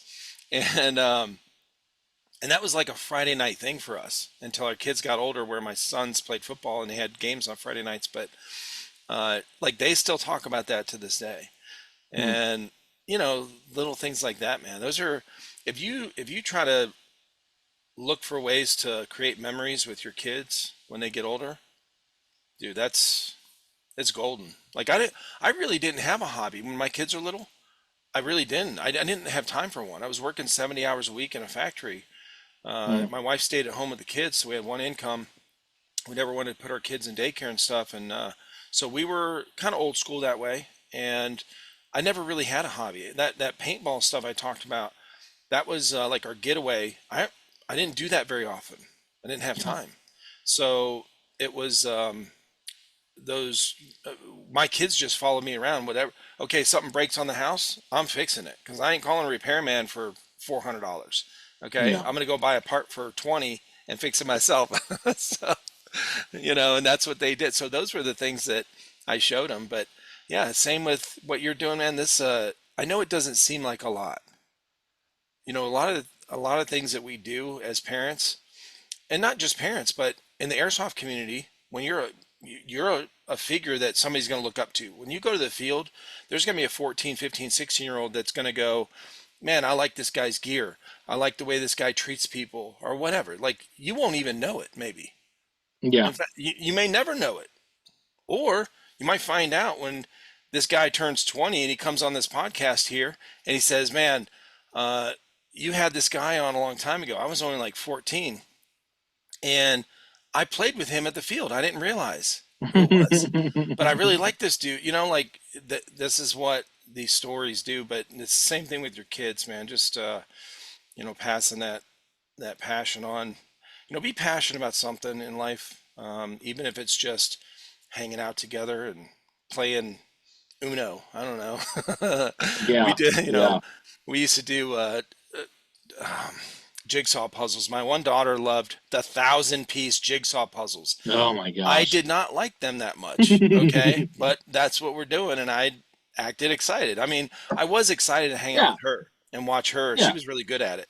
But but yeah, 100%. yeah, it's and even now as they're older, all my kids are older. One of the things that's always on the forefront of my mind, and more so now because of going through an illness like this, it changed my Yeah. perspective on life, is that I'm looking for opportunities to mend relationships or build relationships. So Mm, my daughter, my youngest daughter, she's a hairstylist, so she cuts hair and stuff. I used to cut my own hair for 20 some years, from the time I got out of the military until just um, this past year. Uh, I cut my own hair, and now I have her do it so that we can spend an hour together talking. there you go. Little things like that, man. But yeah, you're gonna be good, bro. Yeah, and I've just been part of its Airsoft community, and then like our church, and there's a group of guys that I'm like that they've been talking about that they one of the guys is like going to reserve or pay for part of like a bunch of paintball rentals because he wants to go paintballing.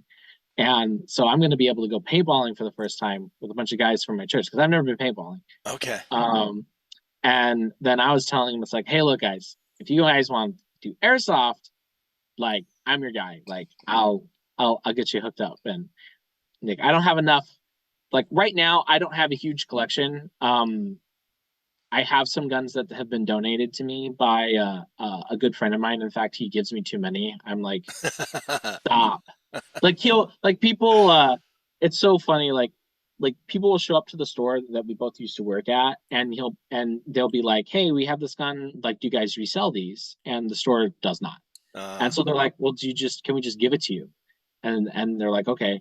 And then he shows up, and then um uh and and and then he will like give them away to like kids that need it or whatever. He'll yeah. throw them at me because he knows that I get connected with people, and so I don't know what I'm gonna do with them. It's like it's all AKs, like it's all like those plastic like OG AKs, like the little stubby ones with like Uh-huh.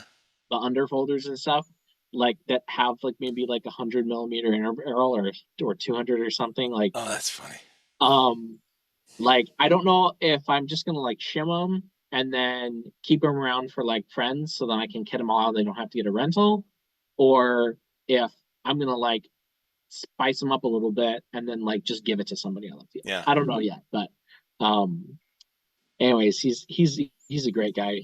We call him. He calls himself the merchant because he's always doing stuff like that. He's cool, but um, I was gonna ask you about this picture on your Facebook page. So who were all these guys? I'm actually gonna share the screen so people can see it.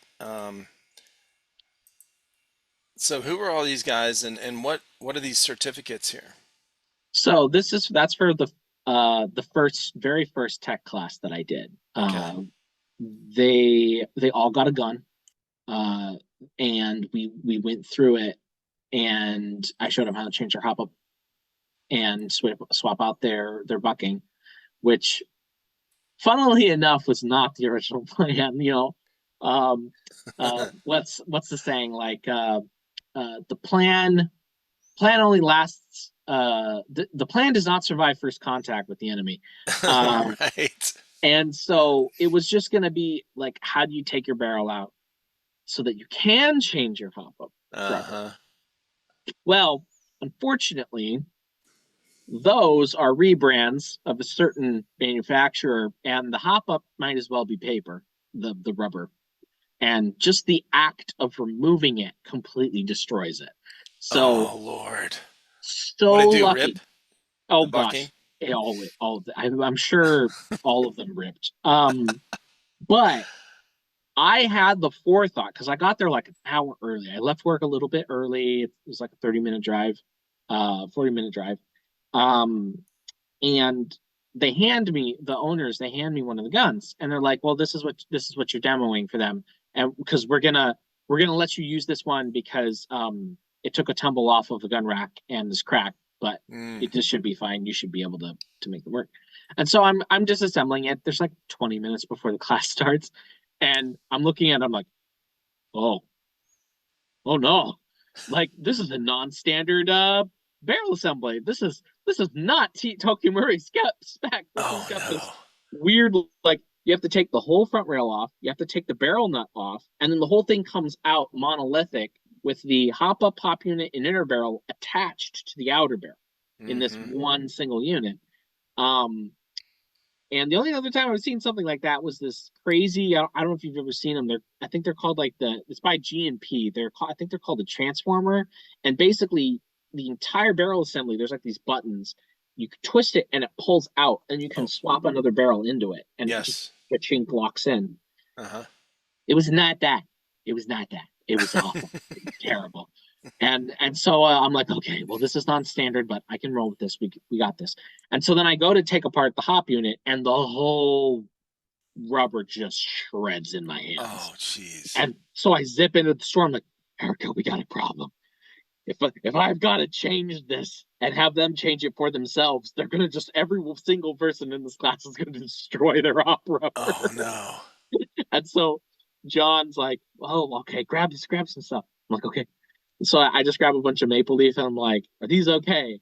And they're like, "Oh, it's maple leaf." Okay, fine, yeah, just give it to them. And so at the beginning of the class, I to all these guys that are here in the picture, I'm like, "All right, so this wasn't going to be an upgrade class, but it just became one."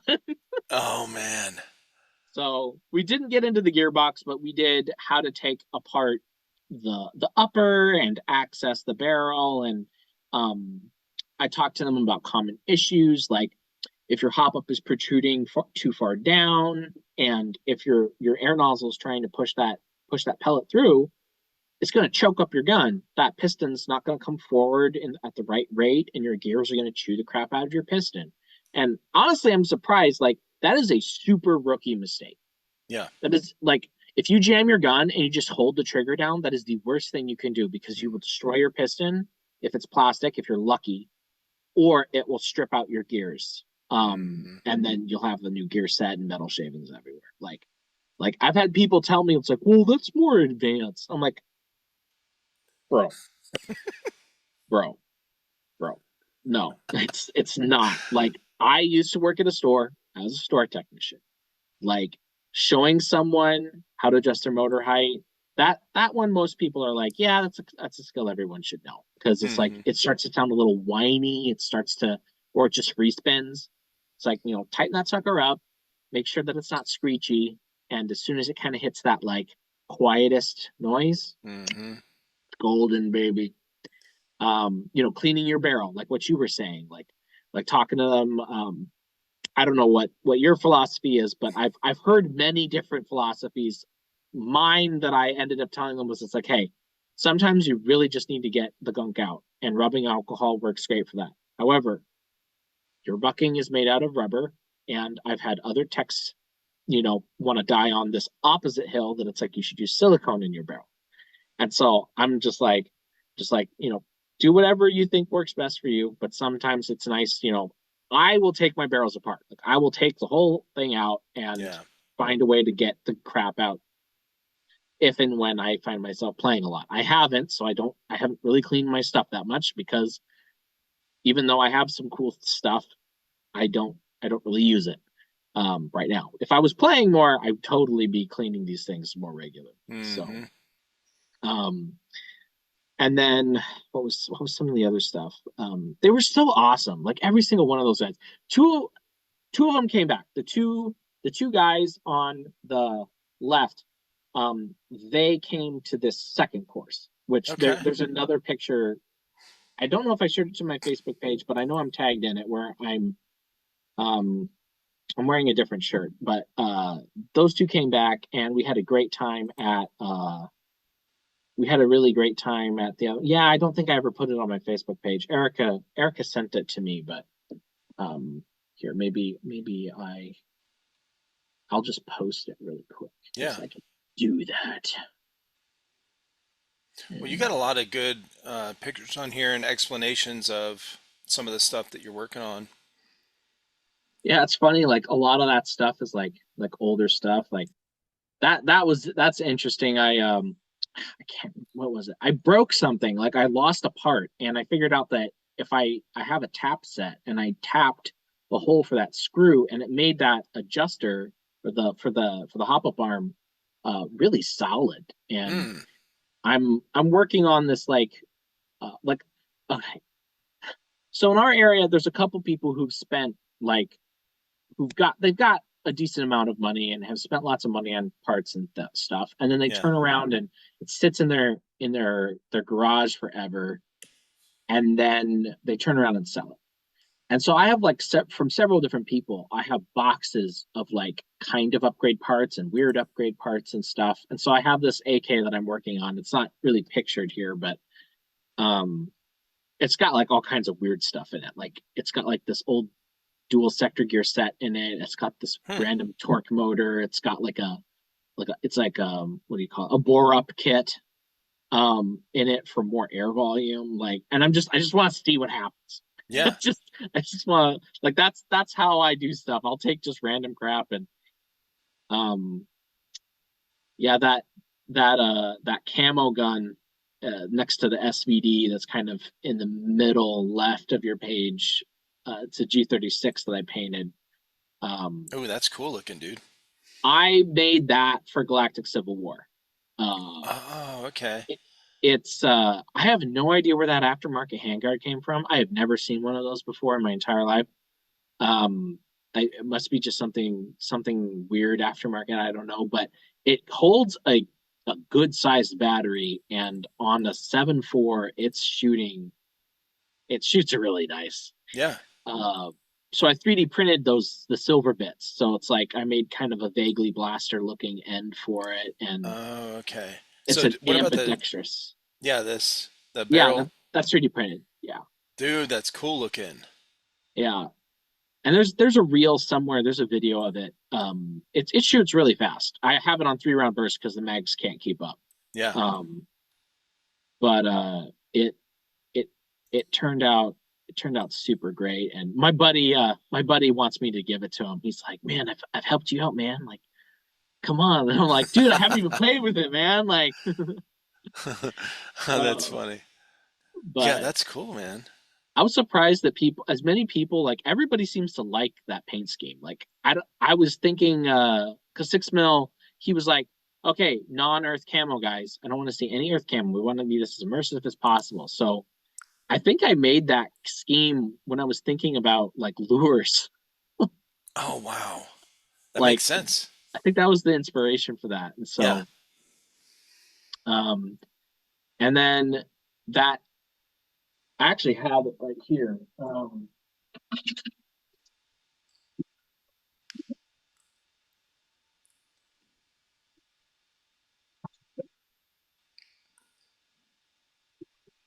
Yeah, you got, was it MP5?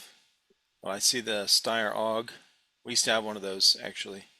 Yeah, those were I when I first kind of was starting this, like my buddy he wanted me to upgrade one, and then the other two were kind of parts, and then I got a bunch of them, and I've since sold them and stuff. I like I said, the first real AEG I had was that both elephant Steyr Og, and that Arcturus Karambit right there. I HPA'd that. Mm, Your guys from VFA.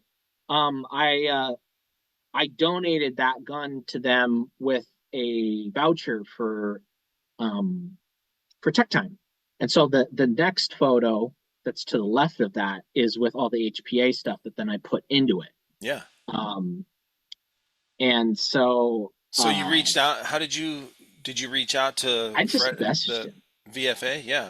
Yeah, I Veterans just for messaged Airsoft. him. Sorry. Anyone that didn't Yeah, know VFA here. Yeah. yeah.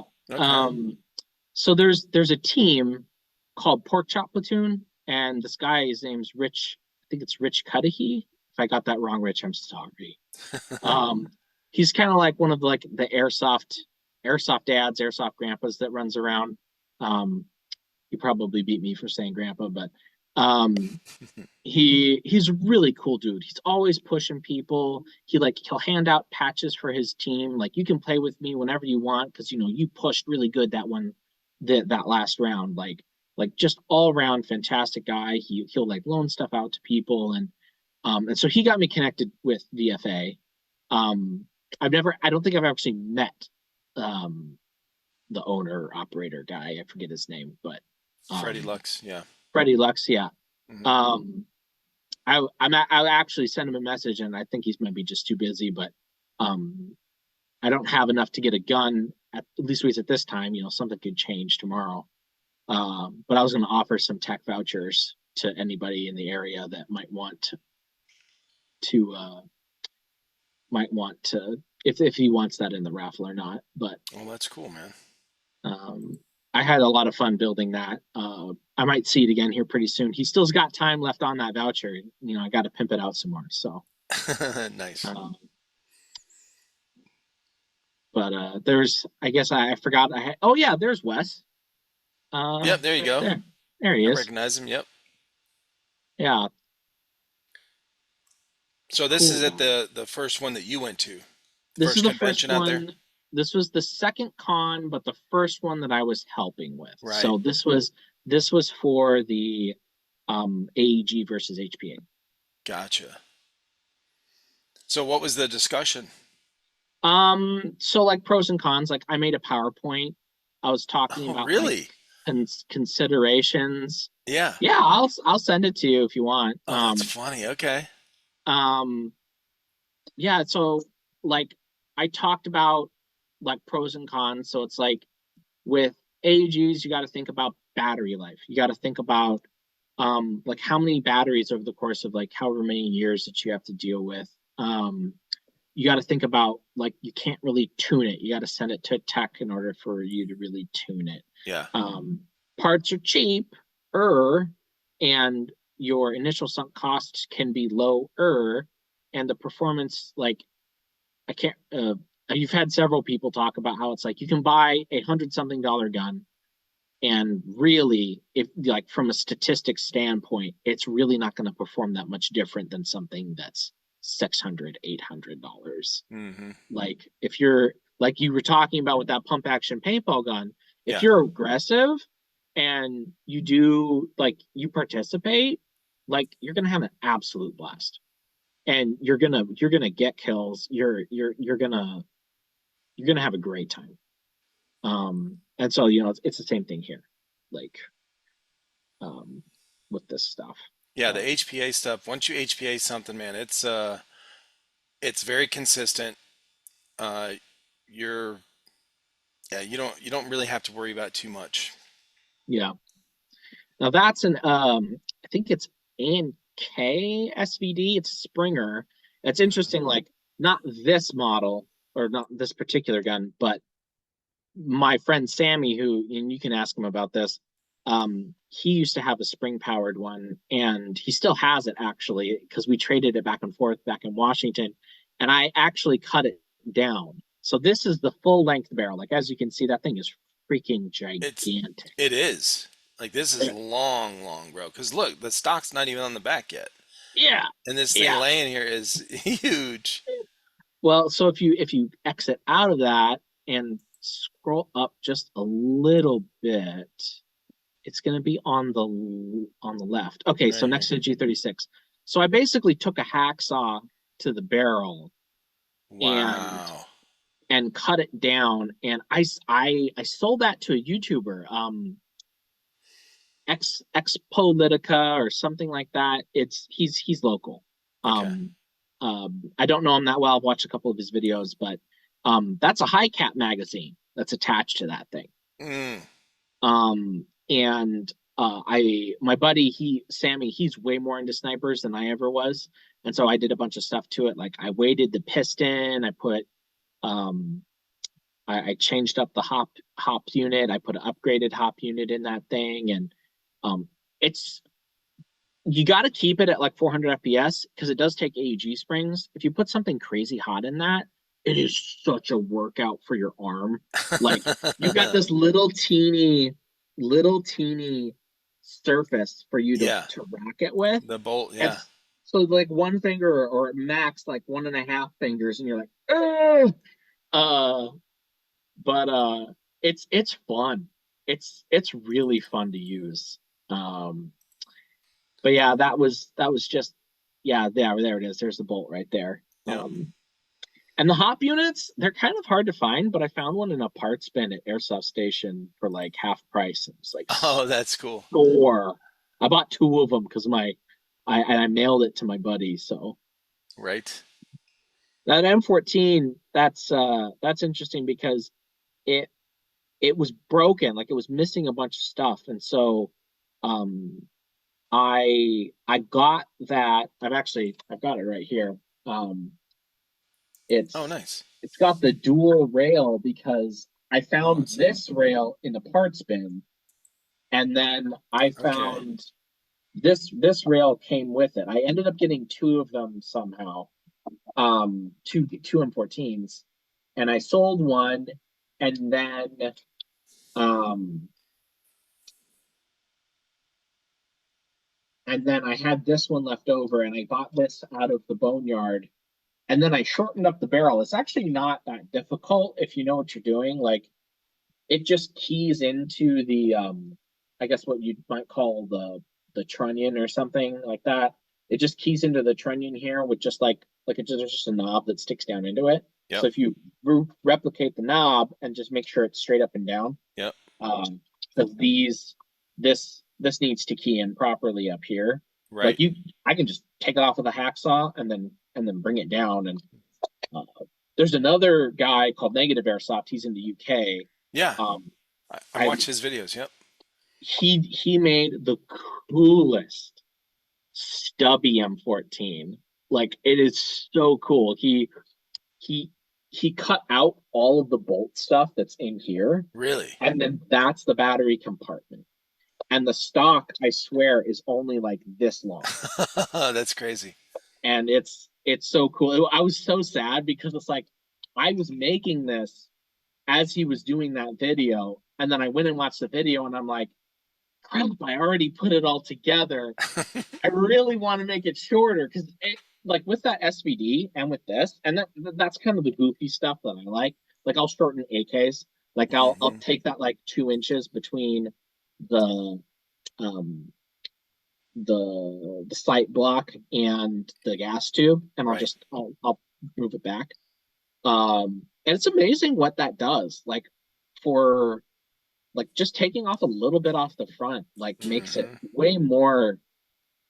I don't want to say ergonomic because I feel like people overuse that, but um, modular. Um, but I got inspired by that. There's this Airsoft. I mean, I think they're still around, but it was old to me back in the day. I think it's Airsoft International, and they used to have these tech pages, and that was one of their articles was this AK that they're like, well, we're going to make this custom AK, and they hacksawed the front off, and they brought the sight block forward, and then put a new flash hider on it and a MOSFET and all this stuff, and um, yeah, I like doing weird stuff like that, like the Well, you know what's popular too now in indoor play are the stubby snipers. oh They're yeah, starting to go with the stubby snipers, and the back player will snipe from the back for like Speedsoft. mm, It's wild. Yeah. yeah. My Sammy, uh he has a VS a JG Bar 10 that's no longer a JG Bar 10. He I asked him the other day, like, okay, what's left on that thing? What is original? Can you even call it a Bar 10 anymore? And he Hmm. sat there and he thought about it and he's like, um, the optics rail? Oh my gosh. Oh, that's crazy. Like, I'm like, Sammy, that is no longer the JG Bar 10. Oh man. Now, what do you guys do? You have a team that you run with when you guys go out and play? I used to run around with Pork Chop Platoon quite like every time they come to TCA, they typically go to like other events. Or if players don't go to like stuff like Third Coast or um things like that, which like Rich, he tries to hit up um quite a bit. Uh so back when I was playing more, I'd run with them. Um Trying to remember. There's this um his name's Isaac. He has kind of I forget what he calls his little team of minions, but he's this younger kid, and I got to know him when he was like 18, and he would like buy, sell, trade, like just random stuff. Like Yeah. he has all kinds of airsoft junk. Like it's like he's like the pawn shop of the Minnesota airsoft scene. Wow. And he's trying to make it legit right now. I think he calls it Sherm Soft. Because Okay. Isaac Sherman, but he's a goofy guy. Like I love him to death. But everybody's like I'm like, yeah, Isaac, he's always got all this weird like used stuff, but it's like, hey, he's selling it. Just saying, you know, he's trying to make something work. But Oh, that's funny. so yeah, I played with him, and I think there's a team called Black Sheep. I did some games up at TCA and hung out with them a little bit, like one or two games, especially for like the big events. Like a giant airsoft game at Twin Cities Airsoft. That's always a lot of fun.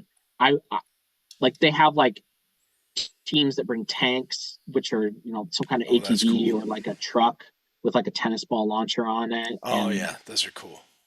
that's actually like one of my all-time favorite moments in airsoft. To be totally frank, was because it's not a milsim. It's like it's just a more organized, large scale Yeah. game, and sometimes like 300 people show up, 500 people show up. Like, um, but I was dead. I was walking back to base, um, and the two tanks were fighting, and I hear this like I'm like watching this tank, but I didn't see our tank. I was walking up behind the enemy tank with dead rag on my head, and I'm seeing all this carnage and people are shooting and moving up and falling back, and I'm like, oh man, this tank is cool. This is great. And the tank fires, and I just think he's shooting at like people. And then I hear a thump from like way out, Yeah. and I watch this tennis ball arc towards me, and it hits the ground about 20 feet in front of me, like within like 2 feet of the enemy tank, because that's what he was actually aiming. And it ricochets and it smacks me in the shoulder right here. And the ricochet hurt. Really? Like, oh man, like I had a great bruise. Like it wasn't black, but it was yellow. Yeah. Like it was like if it had been just a little bit more over, it probably would have hit my vest Oh. strap, but it got me just right perfectly here, right in the muscle right here. Uh-huh. Um and but I mean that was the highlight because it's like, oh my gosh, I'm on an airsoft field. There are tanks dueling one another. Like there's tides of players moving back and forth. And I don't know, I just felt on top of the world. Oh, that's Um, awesome. like it was just the other moment was when I was like sneaking behind enemy lines with one of the folks on Pork Chop Platoon, and uh, they do like these quote unquote airdrops of men. So like a ref will essentially like they'll like buy, the generals will buy people Okay. like perks and stuff, Yep. and so that he buys a parachute battalion or whatever. Ref takes 20 guys, and then it's like, hey, no, holds up. They all hold up their dead rags. You can't shoot at us. Walks them wherever, and then deploys them. Yeah. And so me and this, like, we're like maybe there's like barbed wire fencing all around the property. We're maybe like 10 feet from the edge of the property, and the trail's maybe 30 feet away. And this whole line of like 30 guys from the enemy team doing a parachute drop walks past me and this awesome gal. I wish I could remember her name, but she's on Porch Up too. And and we just lay there in the bushes and just like and we go and we take the objective, we flip the flag. And so on the I think it's either every half hour or at the top of the hour, the refs at every location do inventory. I was like, TCA, you need a skirmish system. Just saying, you need a skirmish Shout out system. skirmish. Yeah. TCA Twin Um. Cities. And so like we totally take it and flip it like well behind enemy lines, and like that was the other moment where I'm just like, oh my gosh, it's so good to be an airsofter. Like, mm, Those are some iconic moments, man. With the couple of milsims been to with these guys, the TCA events, the Third Coast Airsoft events. They they have the blank firing guns and vehicles and all kind of stuff going on with the propane mortars. Just it adds so much to the game. You know, So cool. and there are some moments when the first one for me was the very beginning of the night game, maybe an hour into the night game, okay, on Friday night, and I'm standing down. I actually have a video. I did a live. I think I did a live on Instagram or something like that. So, or maybe YouTube while I was there, and I'm showing I'm trying to capture the effect and the atmosphere and what's going on, right? The sounds and everything. But it's really hard because, with I was using my phone, or most microphones are going to cancel out a lot of background noise. So, Yeah. but when I'm standing there and what I'm looking at, and I'm probably 2 football fields away, okay, but I mean, it's completely pitch dark, right? Mm. There are probably 5 or 6 red flares going off, okay, that are up at the AO. Uh, and so the flares create all this smoke and of course the red light, and you can see the red light flickering as people are running by it, okay, from my perspective. And then I'm hearing the propane mortars go off, and they're just like thumpers, right? And that sounds so real in the distance. And you're hearing call outs, right? Guys yelling. Mm. Then you're hearing the little bird helicopter flying Oh, overhead, okay, doing circles. Uh, and then the blank firing 50 cal that's mounted on the Humvee is traveling around up in that AO. I mean, this whole effect, and I'm not even like in it, right? I'm yeah. pretty far away, but it just, man, that was my like moment where I'm like, wow, this is awesome. And so yeah, man, those events like that really have some moments where it's just amazing.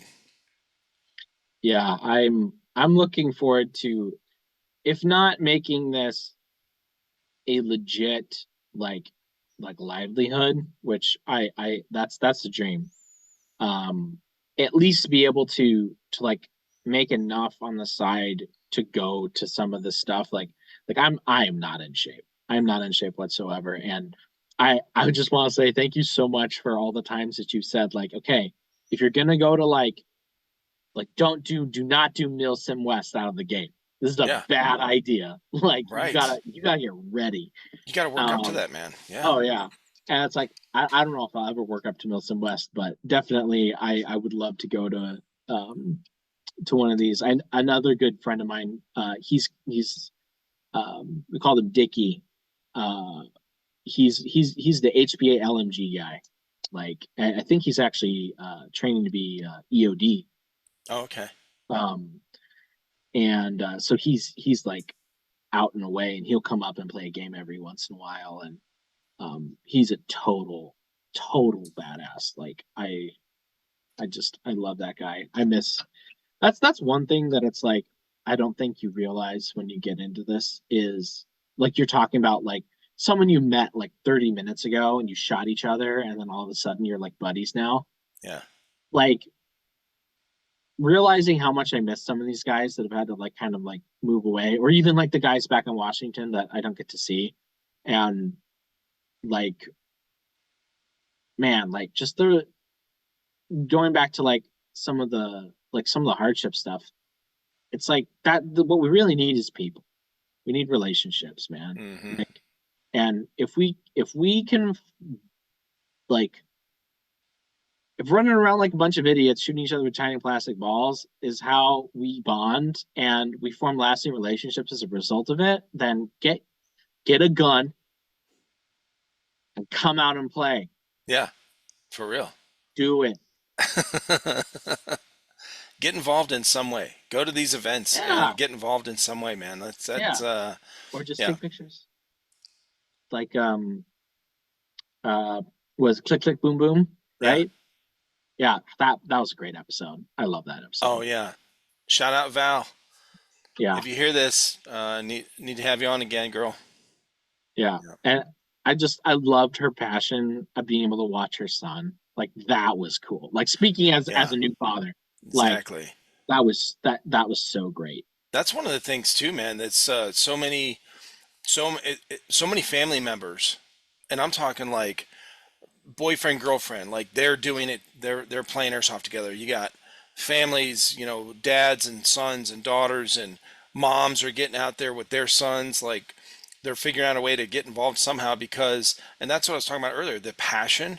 Oh yeah. Okay, so it's not really about the airsoft, like playing the airsoft all the time. It's that community. It's that, hey, I'm passionate about this because I see these other people that are excited about it as well. And that, dude, that spreads. It's very contagious. That's the Airsoft Army story. That's Yeah. how John and Erica. Oh man, you gotta you gotta get them on the podcast. But like that's Yes. exactly what it was. Is one of their family wanted to play, and then they all got sucked into it. Yep. And then next thing you know, they have a store. That's all Right. I'll say. I promise, Erica. I'm gonna Promise look them up. you. I'm gonna look them up. They are they're amazing. Like they basically they sold me on the class thing. Like they were like like we want to do this. You want to be the person to teach this. And I'm Hmm. like, there's still a 13-year-old kid inside me that's still screaming, just going like, whoa! Uh, like I just I like it's just my brain still can't wrap around the fact that it's like the I've thought about giving this up so many times and I've taken so many Mm. breaks Yep. like whether it was because of family drama or finances or whatever. And then I was in the middle of freaking Hastings, Minnesota. There's like 5 people in front of me who expect me to teach them something. And and it's about airsoft and and like John and Erica, they have all this camera stuff all set up and they're like projecting my table with the gearbox and stuff on it up on the wall. And I'm just like, I'm here. Like this is happening. Like It's go like time, bro. oh, the whole like Shia LaBeouf meme, like don't let your dreams be dreams. Yeah, yeah. Do it. Do it. Yeah. It's funny. So um and there's all kinds of stories, even some even crazier than mine. Like I forget his name, but um there's a dude, he was like some kid. He made like a holster or a sling or something. He lived in Minnesota and um one of my like non-airsoft friends knows the guy. It's like Really? someone from like church, and I cannot think of the name of the company, but now he does real steel. He makes his own pistol holsters and like Molly stuff, Oh, wow. and that's his living now. Yeah. And that it started out because of airsoft. And so it's like if you see a problem or if you see like an innovative solution, like dude, you can literally turn that into something. And like it's anyway, I'm just like, and I have your podcast to thank, frankly, because really before I listened to it, like I kind of had this idea of what airsoft was. Yeah. And then, I'm listening to people from out of state, I'm listening to people out of country, you know, I forget her name. I think it's Sepla from, uh, gosh, Was it Austria? no, it was the gal on the other side of the mountains from Austria. Um, Oh, oh my gosh. it's not Croatia, it's not Slovenia. It's I can see the flag in my head Yeah. of her patch.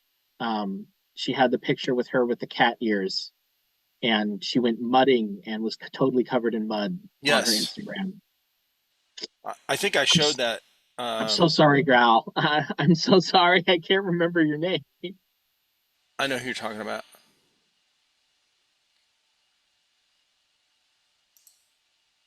Yeah, I know who you're talking about. And because I asked her about playing in the snow too. Yes, that's right. Hmm. Um, I thought hers was really cool. Like getting some perspective from another country and how they do airsoft and Yeah, whatnot. That was really neat. yeah, I thought that was neat. it is.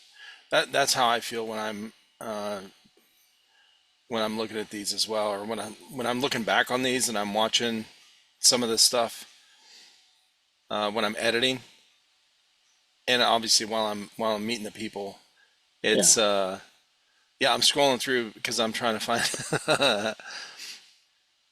Oh, um, Spella Tamala.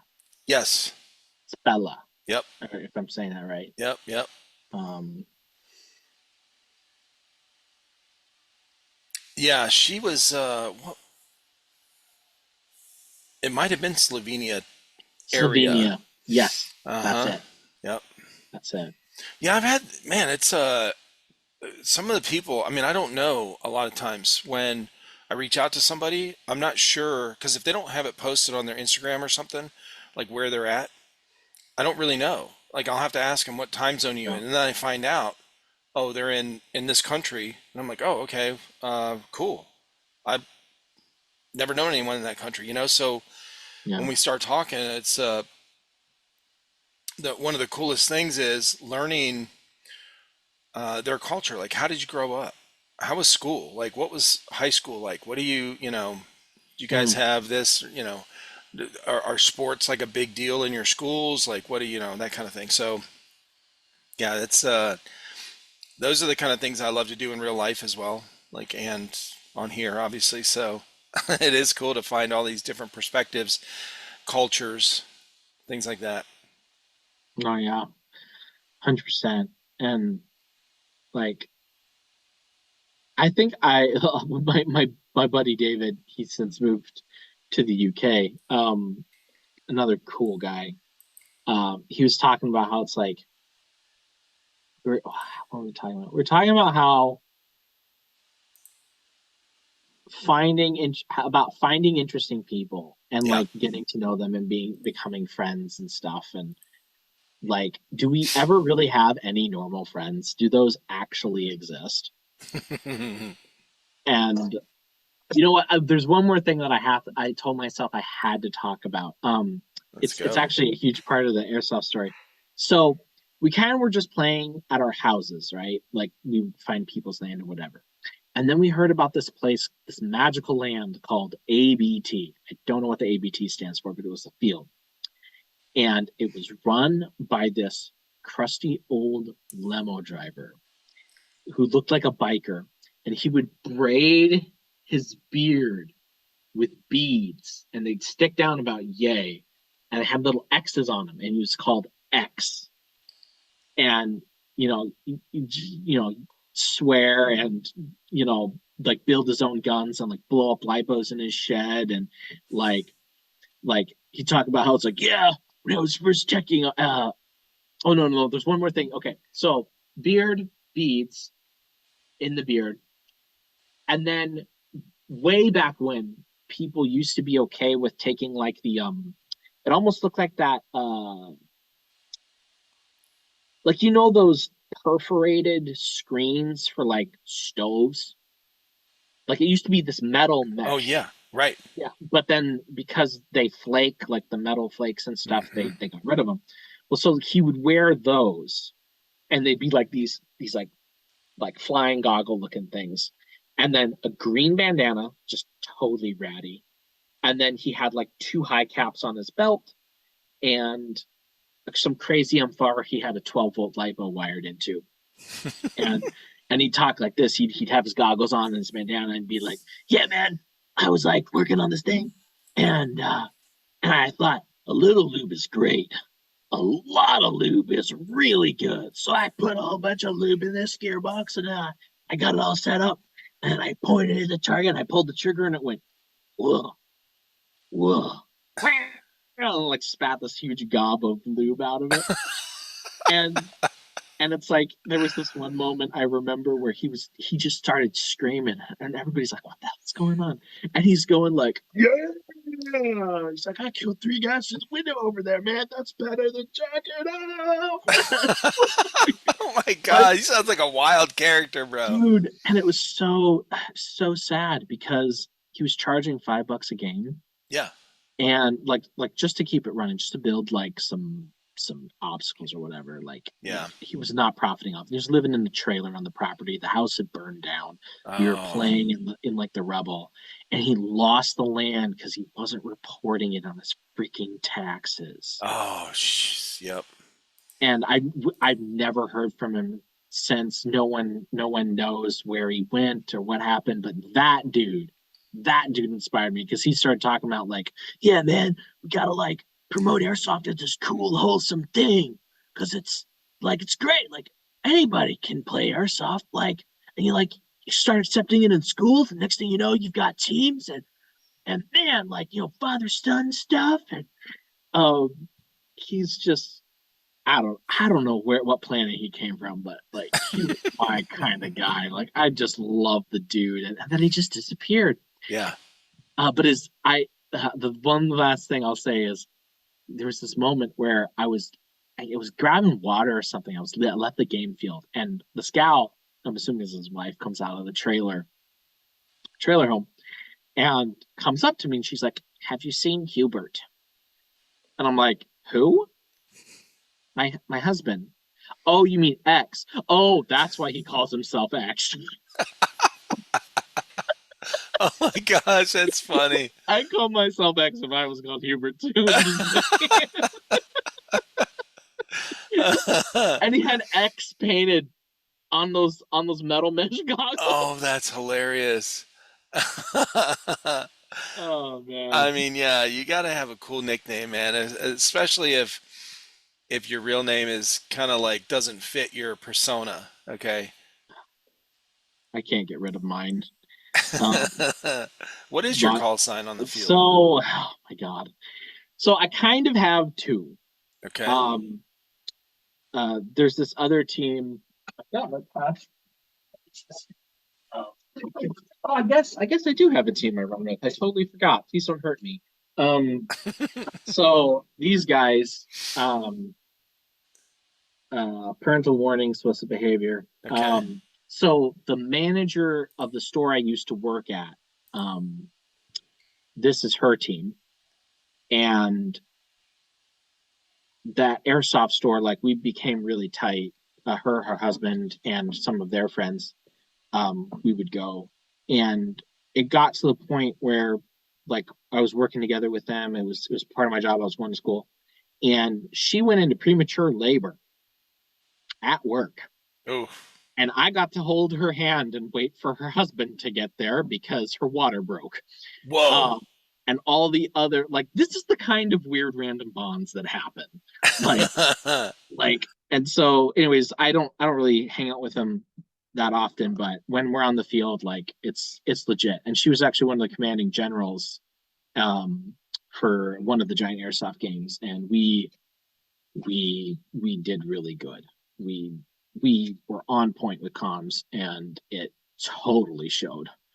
Um, but yes, that's one of the teams. But yeah, I love people, man. I just they're awesome. I wish people realized just how valuable they were. Yeah. I mean, well, one of the important things is that a lot of the airsoft community, because they're so well connected with each other and that camaraderie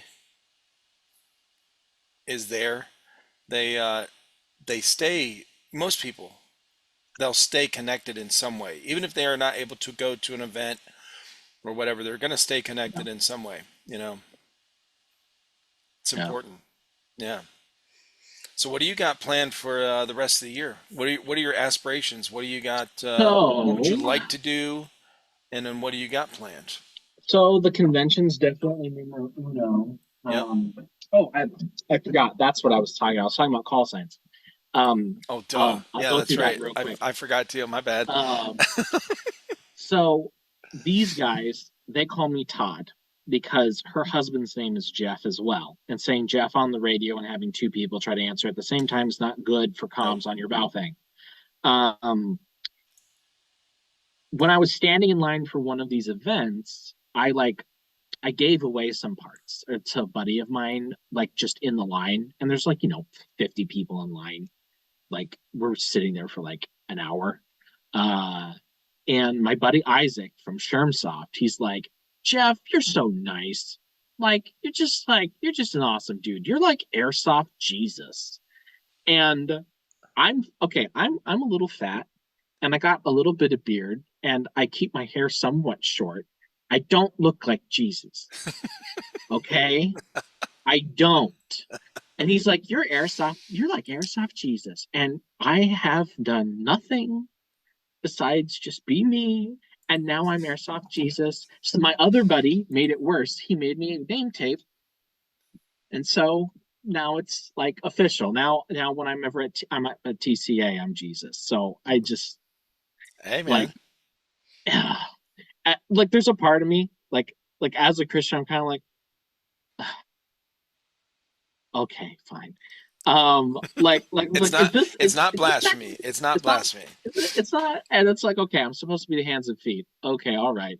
Like, so I don't know. I felt in that moment that God was kind of memeing on me. Like I'm like he's like Right. me nudge nudge wink wink, and I'm just like, okay, all right. My life, it seems like it's turning into a Futurama episode, but okay. Um, Nice. like anyway, so yeah, now I'm Todd when I'm playing with those guys, and then I'm Airsoft Jesus the rest of the time, and um, That's yeah, awesome. I love it. yeah, I do too. I just I just pretend I don't. So you got the convention. You got some good plans coming up. What where when we wrap up here, what's where can everybody find your all your stuff and who you want to shout out? Okay, we are definitely going to shout out Minnesota Airsoft Association, Gabe Stitzel and his people. Holy crap, they bend over backwards. They're battling Facebook censorship literally every day. Let Um, me say one thing about that real quick before oh we yeah, wrap go up. ahead, go ahead, go Can ahead. we, as a community, can we all just start to merge over to Twitter? Yeah, I mean, really. I'm, I don't know why people have this disdain about Twitter. I don't, I'm not, I'm saying that as it, like, I legit don't know. Like, where I'm honestly, I don't know where this disdain comes from, but I've mentioned it to a lot of people and they feel, I get some resistance with it, like, ah, oh, Twitter's so this and Twitter's so that. I'm like, I mean, it is what you make it. You choose to follow certain things. Like you can just it's the same as Instagram. I don't understand the difference, Yeah. but like why do we keep redoing okay, my account got shut down on Instagram, but I'm going to start another one and do the and post the same things. And I'm going, Yeah, can we all just so right now there's not a big following on Instagram. I mean on Twitter. And yeah. it's difficult to get people over there. But if we all start migrating over, then we can all just follow each other like we do here. And you know what? I'll say this, like Elon Musk, if it's because you got a problem with Elon, or even like if it's not even Elon, if it's just how Twitter puts out information, everything is already trending that way anyway. Facebook has, their version of Reels, YouTube has their shorts, like everything's heading towards that smaller, shorter, faster format to begin with, Yeah. if that's part of it. And then in terms of Elon, like all of these gajillionaires that own these companies, they they're all weird. Right. Okay. If Elon does something you don't like, guess what? Jeff Bezos has done 10 other things that you don't like, Yeah. or whoever owns, or Mark Zuckerberg, Zuckerberg. Yeah. lizard person. Um, Right. like, I mean, his eyes Well, you stare know into your what? I didn't. soul. Like, I guess I didn't realize. Maybe that's what some people's issue is the like maybe the political type of yeah. connection with like Elon, with the way he's doing it, and I don't know. So maybe I that's what it mean, is. But I've heard it both ways. Like I've yeah. heard people talk about how much better Twitter is, and then I've heard other people talk about like if okay, all right. If anybody of you want a really good episode to kind of like get over your whole like, gee, I don't know about um, this social media personality or their platform or whatever, go to, I don't know if you know Jocko Willink. Oh yeah. He does a podcast with a guy named Daryl Cooper, Martyr Maid, Okay. I haven't heard and that one. I don't think. it is required reading. I will pay my children to listen to Jocko, but I will pay them extra to listen to Martyr Maid because, like, this guy, he'll take a topic and he'll eviscerate it. He will uncover every rock and tree, but he's very long form. Daryl Cooper is, so Jocko kind of tames him a little bit. He kind of finally brings him under an hour in terms of actual contact, but it's called Jocko Unraveling, and they do an episode with America. I think it's American Mind is the podcast, and they talk about like the vested interests in social media and how like kind of how that stuff works and how some of it's disinformation, some of it's foreign actors, and it's like Mm, people need to know like all this division, all this bullshit. It's probably not even really caused by people. no. It's caused by like bots. It's Yeah. caused by it's caused Organizations. by it's yeah, it's people with bad motivations. And so it's like Facebook might censor airsoft stuff, but it's like the decision tree that got to that point to like get them that amped about removing it, probably half of that feedback was from some bot account just reposting horrible things to pages that don't even like believe that stuff. Hmm. Like like They're um just shaking the jar. They're shaking the exactly. jar. Yep. Exactly. And those people are not worth your time. Like there's only like I like in terms of like I used to listen to a lot of news. But it's like I've got some nerdy podcasts, and then it's like I listen to Jocko, listen to you, and some like I got some Bible Project on here, and then my guy from Martyr made You know his. about Jack Carr? Oh yeah, he's on here too. Yeah. There you go. I love his interviews. Yeah. I forget the first name, but Sager, Breaking Points. That's the only news agency I listened to because he was on Jack Carr's show and they had intelligent conversations. So, Right. He had the but guys yeah, on that started Buffalo Trace. You know, the I whiskey, bourbon or whatever. feel like I've heard of It that. was this is a couple years ago. Hmm. It's pretty cool. Yeah. But I yeah, like the way he does his form as well. Yeah. And who he has on and but yeah, like I can't remember who it was you were talking to. You're talking about like not necessarily conspiracy theories, but like the government and different people like doing stuff, messing with folks, right? yeah. Yeah, or whether it's social media, censorship, whatever. It's like, okay, I know some crazy liberals. I know some crazy conservatives. I know some sane ones too. I'm none of those. Yeah. Just putting that out there. Um, and the thing, like, if you want to believe in chemtrails or like some crazy thing, or maybe it's not so crazy to you because you've got proof somewhere. I don't know. Right. The point that I think we're all missing is that it doesn't matter how they're messing with us. It's the fact that people who are in power, they mess with us. Yeah. And that it's about their heart and their intention. Yeah. And that it doesn't matter if they're using space lasers from Venus or, you know, some actual MK Ultra stuff that actually happened.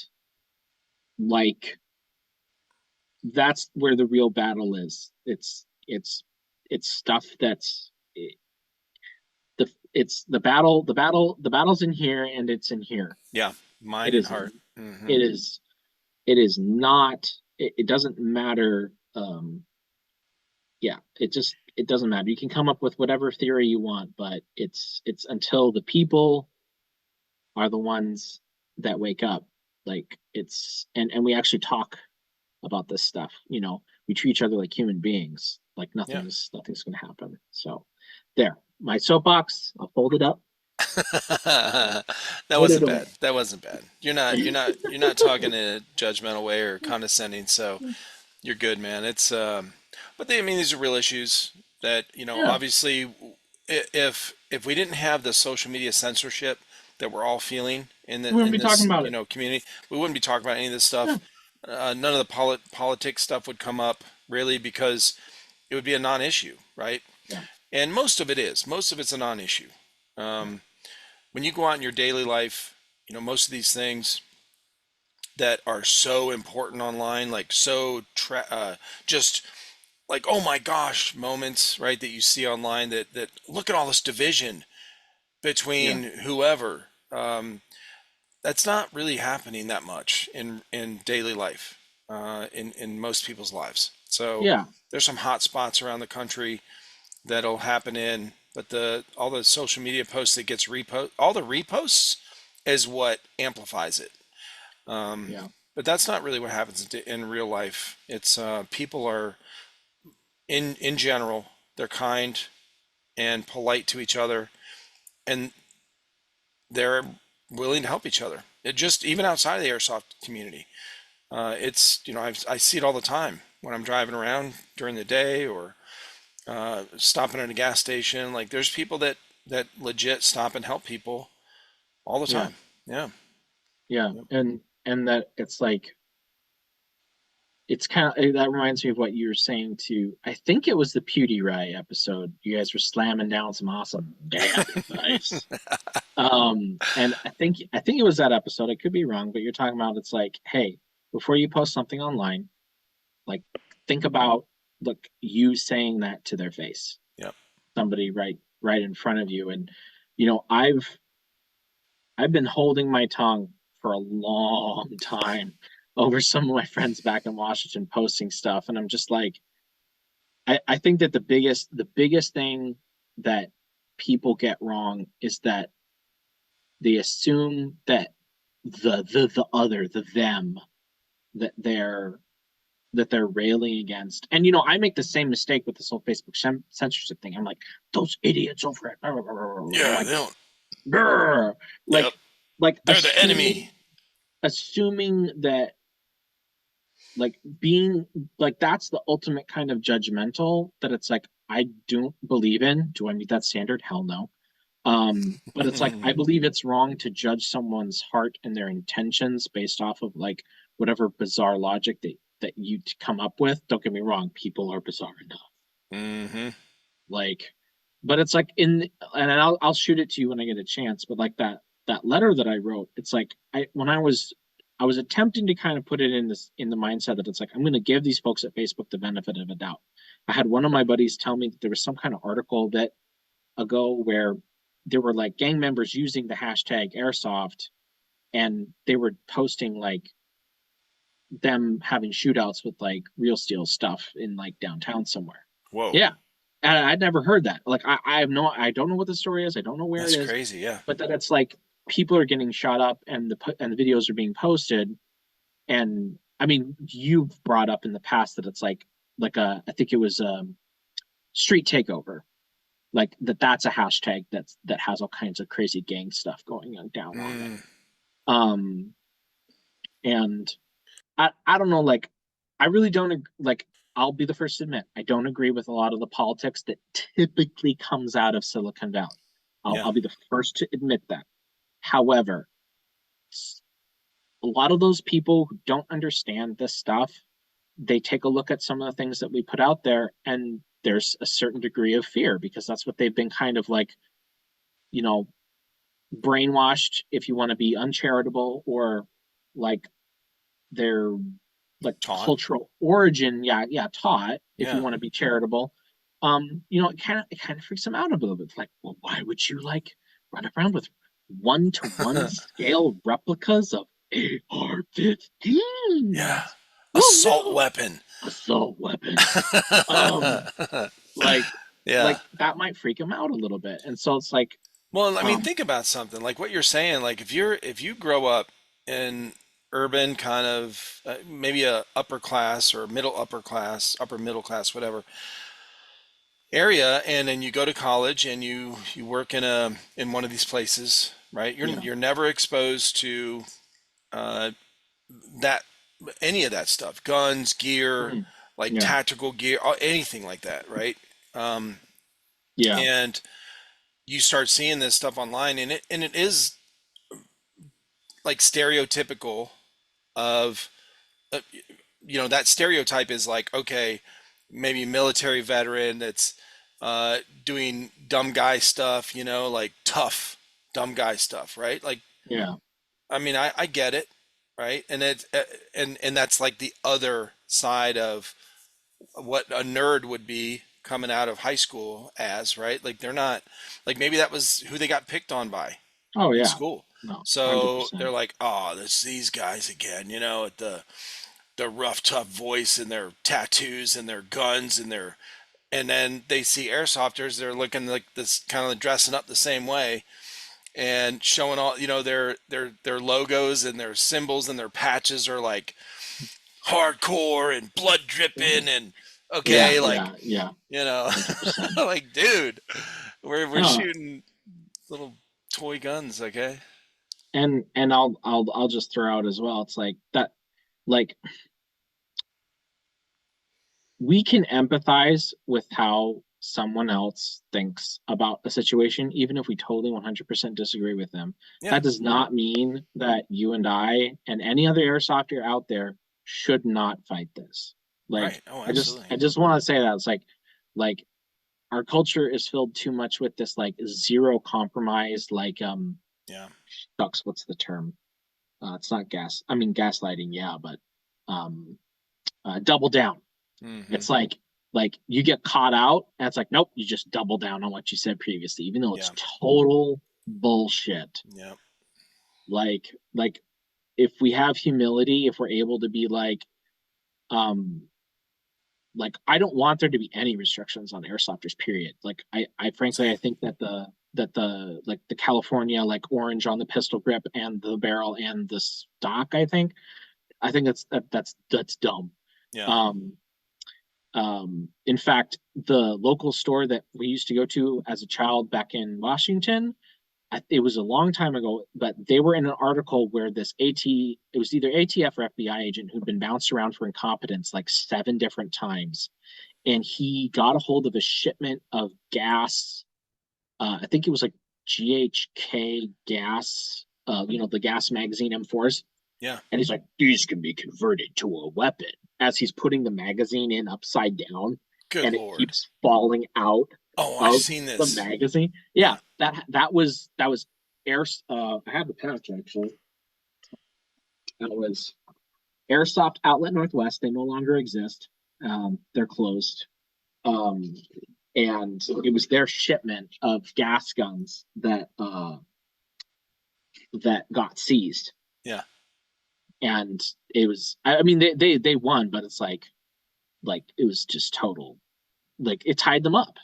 It, you know, Yeah. like that's what can happen is it's like you could win. You could be like, yeah, this was a bad, terrible, no good thing, Hmm. but then your business is failing and everything else is falling apart around you, and guess what? They win either way. So Well, did you see speaking of that, like this guy not knowing, this is so typical of these videos or pictures that they put out.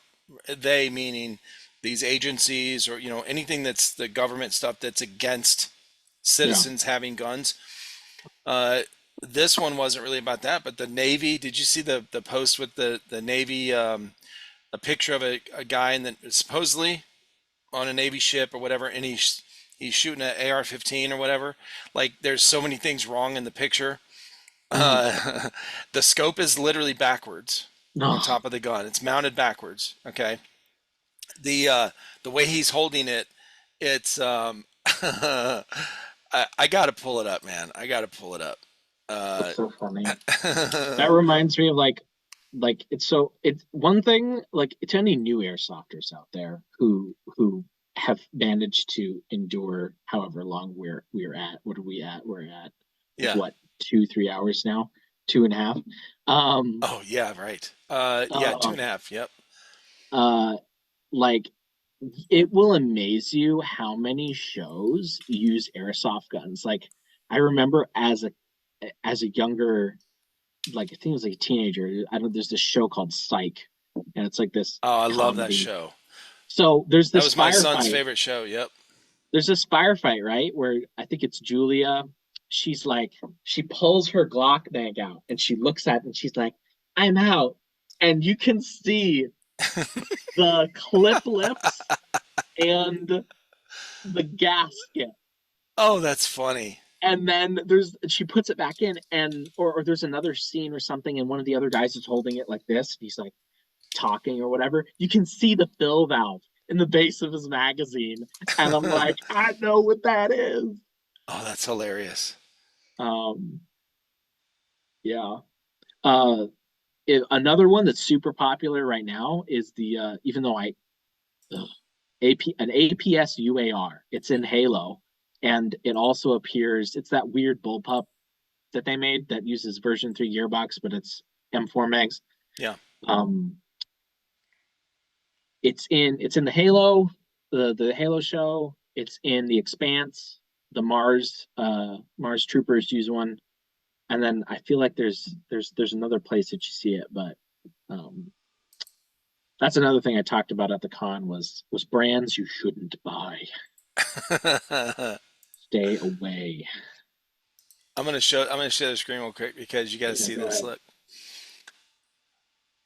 Oh my Lanta. He deserves to be mocked. Good Oh, for real, lord. bro. But wait, he's So, actually firing it? I No. don't think he's firing it Well, then because what's with the shells then? I Are don't know. those are just Well, put this is there? a YouTube. This is a guy doing a a video on it. So, and then he shows all the posts about it, the comments and stuff. That's so funny. Oh, this has been going on since what was this? Where was this? Let's see, April 10th, I think. They Oh, that's posted so it. So they funny. took it down the same day because they got so many negative responses, comments. Is it And just me or is that handguard not on properly as well? Does correct. And also where he's like the stock, how high up it is, and where, like if anyway, just so many things that the foregrip is super like uh-huh, the more you look at it, the worse it gets. exactly. So this was one of these things, and I don't remember why the post, whatever they put out, I think it was on their Instagram or Facebook page, the Navy's, but I'm not sure why they posted it, but it's just one of those other things, like you said, with this ATF thing where they get up there. This happens Yeah. all the time when they get up. Like, if you're gonna make a statement about guns and you're gonna present this, like, do some research, please. Okay, at least make a good argument. Okay, because if you don't know what you're talking about, and like we're not gonna take you seriously. Like, this is, bro, just go away. Okay. Yeah. That No, one's pretty funny though. 100%. Yeah. Yeah. Interesting. These guys, speaking of this, right? Like this, there's guys that had never been in the military, never had real steel training, like growing up, around guns or nothing, but been in airsoft for 5 years, been in some mil sims, been in some open plays, like whatever, like, but they have more gun safety and tactical awareness than probably half the military that we have right now. Be Oh yeah. honest. Well, and That's I'm crazy. sure I'm sure you saw that the T-Rex arms video where they brought that Japanese airsofter, and he was just like, it took him what, like Bro. 30 minutes, 30 minutes to like kind of get used to it, and then Yeah. he was just, Oh oh my gosh, it man. was insane. Yeah. All that training. Well, I had one of the guys I had on here, Mayday-san. Yeah, I listened He, to him. yeah, he's his videos. If you ever go to his channel, if you guys go to his channel, he's got some really fast reloads, bro. I mean, this dude is good. Like he's had a lot of practice. So I loved how he's like, I learned this from watching video game animation. isn't that wild? Like he really paid attention to the form. Yeah, It's amazing. So, but listen, man, thank you so much. It's been great talking with you. Uh, it's been really fun getting to know you. yeah, my pleasure. Godspeed on your journey, and Thanks, man. yeah, dude. Um, but I'll yeah, just, I wrote all these names down. If you remember, send me some links. yeah, Now, who'd you say? Caleb is the one. Oh no, Minnesota Airsoft. Minnesota. It's Gabe. Gabe, Gabe. sorry. So I actually just found out about him from the guy I talked with a few days ago, Alex. He Alex. runs Backpack Labs. Yep. That China Lake is so sick. Oh my gosh. Yeah, dude. You know, if I can find it, I built a PVC pipe grenade launcher way back in the day. It might have to be something that I find later, but I used to post on Airsoft Pacific way back in the day, and I built this PVC pipe grenade launcher with like a full stock, and like it slides open, and I I loaded it up with like a shell, and it looks like I'm firing some kind of dumb musket or something. Might take me forever to find it, but I'll have to send it to you when I get a chance.